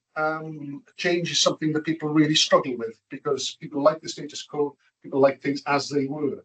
And there's a fear. And they often, if you look at change models, they're often related to grief models. The shock, anger, resentment, they are it's a very similar sort of curve in terms of people's reaction to change because there's this fear of loss. What are they losing that they had today they won't have tomorrow? Or that change is going to something different. And some people are very good at that and welcome it. Some people don't. I can only speak on behalf of the senior officers within the service in terms of change. We've embraced change, and I talked about some of the things. On-call improvement program for the first time, and this is you'll have heard this as you go up to stations for the first time. And some members have told me, some colleagues have told me, first time ever there's been investment to our on-call. We are starting to see that being positively received and impacted in terms of our availability. Our CRMP, which is really, long term, we're trying to get away from this knee-jerk process. Our own job evaluation we've run in the service, our own cultural review. So for me, change is ongoing, and we need to embrace that. But not everybody subscribes to that view, and it is a challenge, absolutely. Thank you. Thank you. I've got Councillor Carl. I think we've got somebody else indicating online. I'm not sure who that is, so if that can get passed on to me, that'll be great. Councillor Carl. Thank you, Chair. Thank you, Roger, for being so open and transparent regards the report. Can I just highlight the difficulties I've had to endure over the last 2 years? I've had to listen, obviously, to the South Wales Independent Review and the continued sort of condemnation and thrown under the bus of the then Chief Fire Officer Hugh Jakeway over the claimed actions by some of the staff there. Whether these being right or wrong. I've had to endure this for the past 2 years. It's made me look like the service I served at was one where bullying, misogyny, sexual harassment was rife. I can honestly say in my 25 years I served at South Wales Fire and Rescue Service and in the Mid Glamorgan, I never saw any of these accusations on any of the stations I served at. And deep down, I knew that Mid and West wasn't running as clean as it was made out to be, until obviously the outcome of this independent review, etc. I'm in regular discussions with members of Mid and West Fire and Rescue Service, from being firefighters to officers, and they regularly inform you of certain things that were ongoing in your service. It's now come around full circle for me, I believe, and it's bitten someone on the backside. I really do think it's now time the officers have to listen and respond and repair the current morale that's currently sitting on your stations. I'd love to say thank you for giving me the opportunity to say that. It's been riling round in my head and in my stomach for over 2 years. But thank you very much. Thanks, Councillor Carl. We recognise your statement. Councillor Kim online. Okay, thank you, Chair. I just wanted to say and echo the words earlier that it is very disappointing that that this report has highlighted a number of recommendations, and I would suggest as an authority that we look at putting in some sort of authority-led group to monitor the recommendations going forward. Thank you. I think it's sensible that we have a task and finish group at some point. I'm not sure, but again, I'm in everybody's hands. I'm not sure today is the day to make recommendations, but if we want to get that off the ground from today, I'm more than happy to put that process in place. Roger. Yeah, can I just say thank you, Councillor Grove. It's important that the authority has oversight and scrutiny in terms of whatever happens within the service. We are due to meet next Monday as a team now, and we will look through each of the recommendations and come through with a proposal as how we're going to address them and how we can meet those recommendations. And one of those will be in terms of member engagement. So let us come back to you with a proposal on that, and that's for authority to decide and discuss and debate and challenge us as well. If you don't feel it's appropriate, if you don't feel it's the right vehicle, then we'll revise that again. So it is completely in your gift how you have oversight and scrutiny of this really important matter. Councillor Kim, I'll come back to you first. You content with that answer? Okay, thank you. I was just aware that there is quite a bit of time frame between our meetings, so we need to be mindful of that to be seen to be actioning at the most opportune, at the earliest opportunity. I think we recognise that. Authority, are you happy to sit for that recommendation from the chief at this moment in time? Yeah, thank you. The only word I would add, and again, back to the words, but as far as perceptions is vital, that the authority have equal ownership of what needs to happen. So whatever that looks like. So it's very clear. It's a clear statement then, isn't it? I think it's an important point, and members, you'll have seen there is an element of criticism for authority within the report. I've gone back to Welsh Government because one of them was around the lack of engagement from authority members in terms of the report.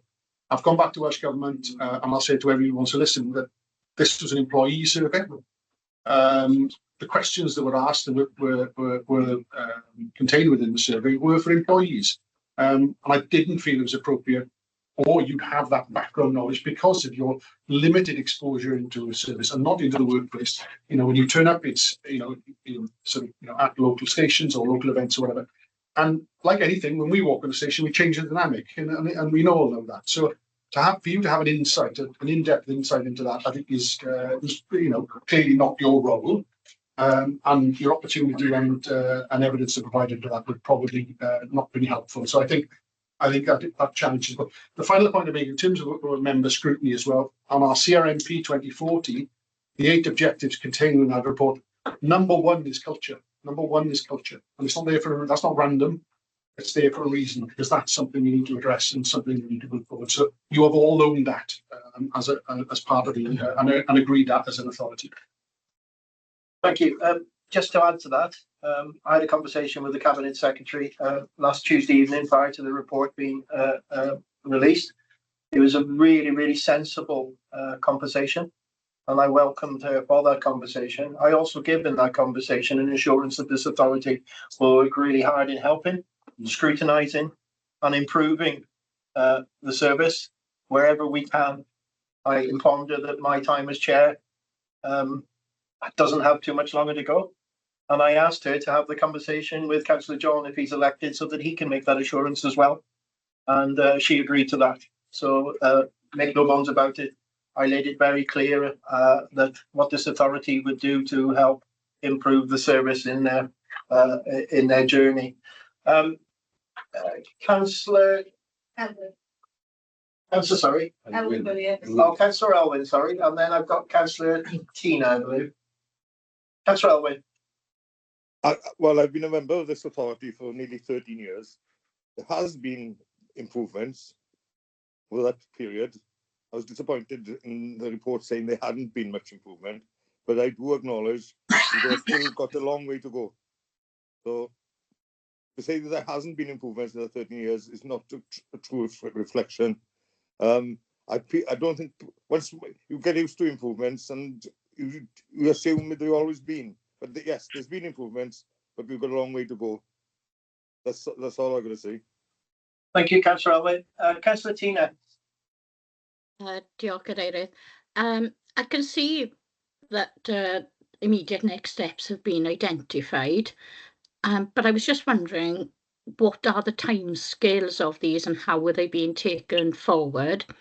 And will we as a fire authority have regular updates as to how these steps actions are being taken forward and what our input to it would be? Thank you very much. Thank you, Councillor Tina. Thanks, Councillor Higgins. Yeah, so as I said, next Monday is an opportunity for us to work through those recommendations. They are long, there are a number of them. It will take us, the best part of the day if we need to reconvene after that to reconsider further work on that, and we will do that. We will come back, and we've already, a lot of this is in train at the moment in terms of our own action plan, as you'd be aware. But, like I say, I held my hand up to say some of the progress has not been quick enough and has not as progressed as we wish it to. That has all been played out in terms of authority. You've all had oversight of that in terms of. Councillor Broom made the reference of, the lack of, not lack of engagement, it's the wrong phrase, in terms of the infrequency of meetings. So we are meeting, every quarter, or whatever. So we need to bring something a little bit more, regular to ensure that you have oversight and scrutiny in that. And whether that sits as a task and finish, that's really for members to decide. And I think we will come back with a recommendation and a proposal, and that's for members to say actually that it clearly can't be all 25 members. It has to be a workable group that is able to report back in terms of progress as well. But you will see, and it's noted in the report, a lot of things have already gone in progress, but we recognise that cultural change is slow. The final point I'd like to make as well is that no sector has been subject to this sort of forensic scrutiny. And I have a lot of friends, family who work in a lot of different sectors, and a lot of them have said, actually, if you came into our organisation, it may well be done. I see some nodding heads in this room as well. It is a societal issue, and that's not me hiding behind anything. A lot of these are societal. Seeing these played out through social media and the like in terms of race hatred or homophobia, misogyny. There are a lot of these sort of groups that are generating this sort of negativity and inappropriate behaviour as well. So we are, to a degree, choose my words carefully, a subsection of society, albeit heavily male dominated, and that's something we need to address as well. We have made progress. Certainly when I joined nearly 30 years ago, I can only remember one operational female member in the service. We are now up to 9%. So we have made progress. Is it too quick? Is it quick enough? No, it's not. Absolutely not. We are still not the career of choice for females and other represented groups. We are not. And that's something we need to do to address that. So a lot of work to do, but you have my word and assurances that we will put that in front of you, and you will be part of that in terms of scrutiny and oversight. Councillor Tina, I'll give you an opportunity to come back. Satisfied? Yes, thank you for that answer. It is very reassuring. Just one other point is that there is a social media post saying that the fire authority actually refused to take part in this. So I'm relatively new to the authority, as everybody will be aware.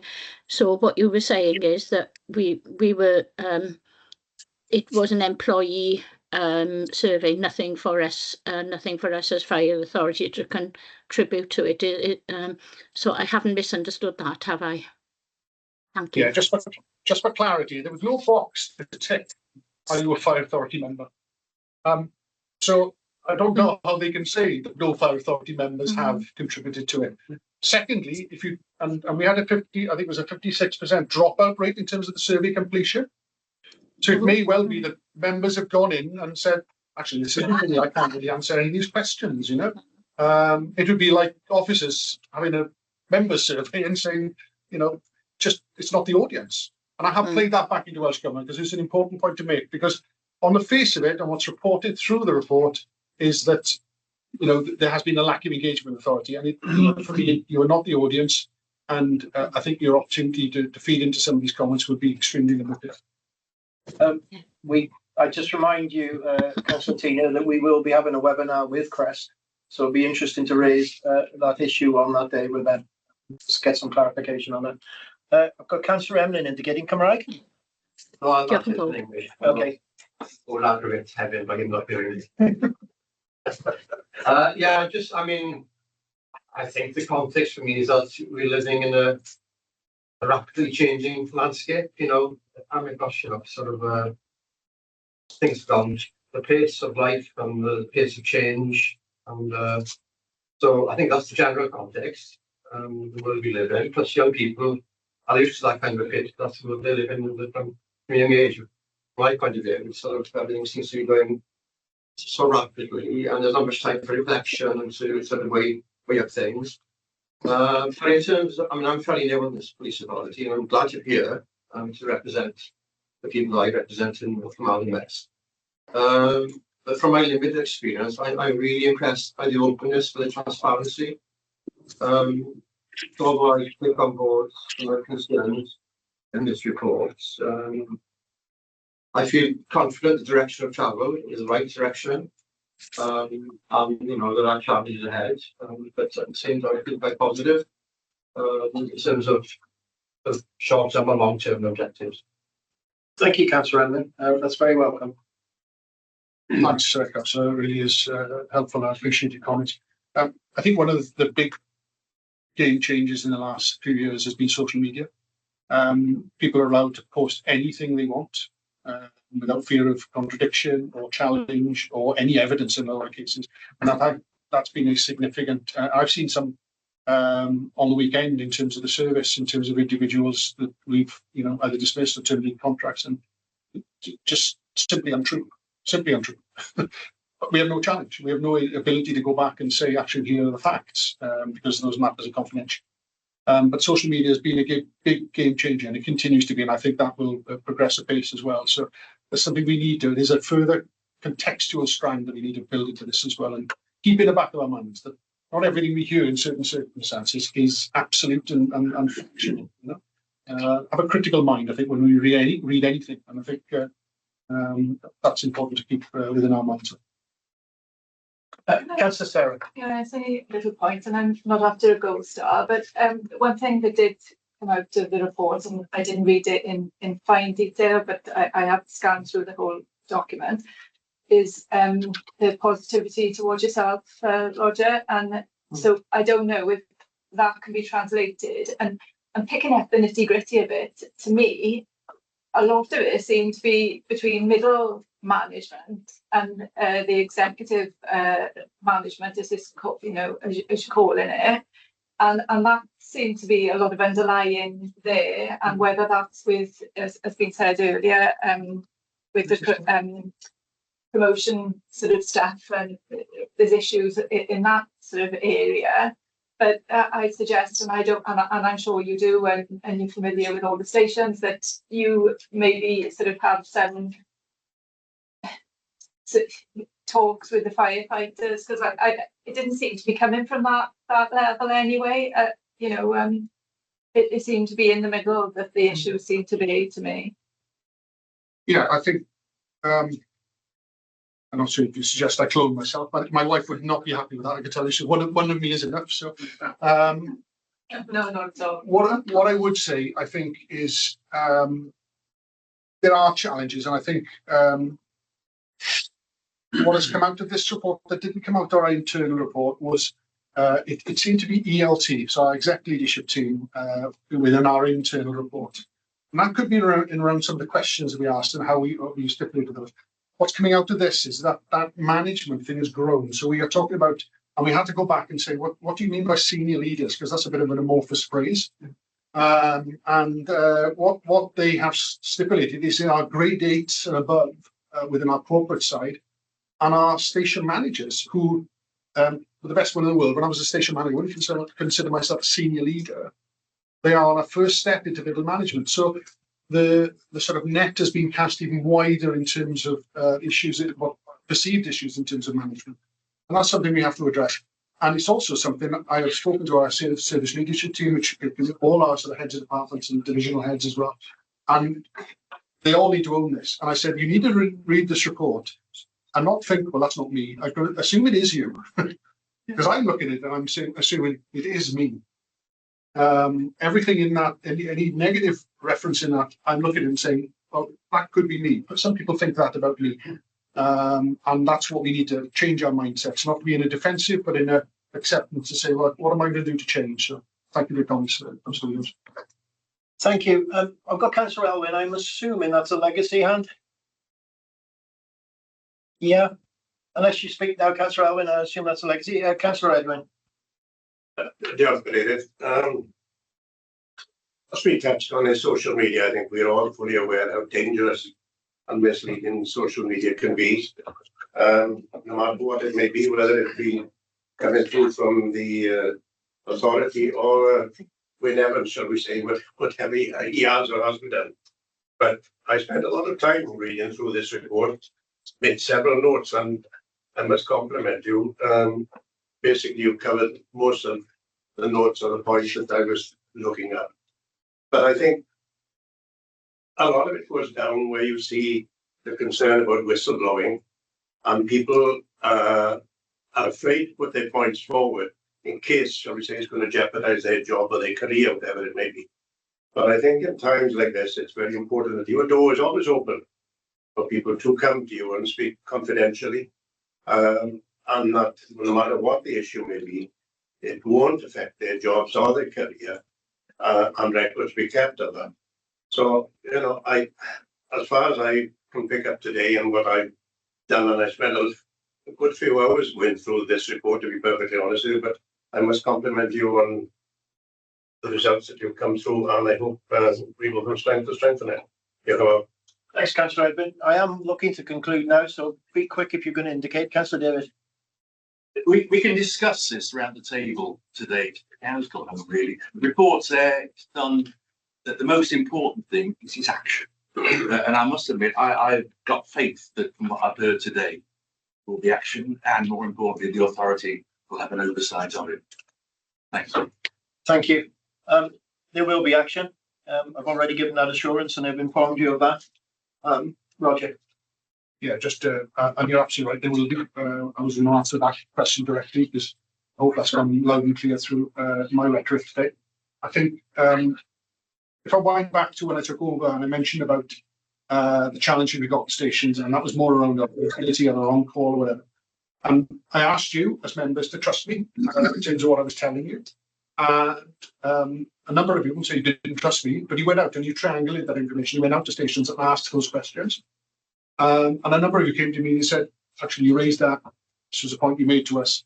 And I found that to be the same out there. I would ask you to do the same here. Now, when you do have a chance to go out to stations and speak to staff, you know, ask them what it is like at a granular level, because that's important. And feed that back. You know, positive, negative, you know, ambivalent. Please feed that back because it's important we do that. Because as you know, we don't always hear it. And what comes up loud and clear is there are clearly issues in the service that are not coming to our attention. When they come to our attention, we look into them, we investigate, and, you know, if required, there will be a sanction and an outcome from that, you know, as appropriate. But we don't ignore anything. What was clear is the disparity in terms of issues happening and being reported. Okay, thank you very much. I think we as an authority are content at this stage on the direction of travel. We do recognise the report as an authority. I can see that within you.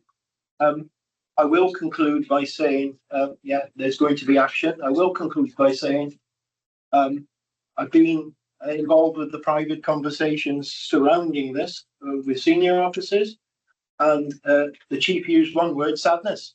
I've seen that.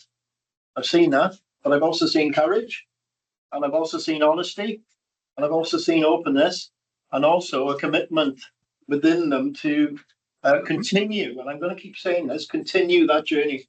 And over the 2 years that I've been chair, I told Roger this morning, I've been given nothing but respect from the senior team, all those visits, all those events I've been to, right through to that individual firefighter, I've had respect. I've had open and honest conversations, and I really, really welcome that. And I think we recognise the report, but we also need to recognise the courage and determination of our firefighters, our senior team, etc., etc., etc. We need to improve. We need to do things better. But I'm telling you now, we've got the right team in place to do that. And it's led from the top. He made the commitment in his press release that he would see to this. And in my press release, I made the comment that I had the utmost faith in our chief officer to carry out the actions of this plan. I'm trying to end it on a positive note, but I'm not diminishing the report in any way whatsoever. But that's what we as authority need to maintain and keep going an improvement in this service. Thank you very much, Roger and his team. Thank you. That takes us to agenda item 11. That's any other business. I'm not aware of any. No, Chair, no. No. So, members, thank you for your attendance today. Thanks for your contributions. I think it's been a useful meeting. We've covered a lot of ground from financial to culture, etc., etc., etc. But thank you very much. Can I remind you now that we do have a meeting probably immediately. If you're online at home, you should have been sent another link to come into that meeting. Please, if you haven't, please contact Aaron, but there should be another link for you to come into that meeting where we'll welcome Dan Stevens into. There may be a slight pause in relation to it coming on board because we've got to bring Dan in, but there will be a private link. Okay, thank you very much, members, officers. Thank you. Thank you, Chair.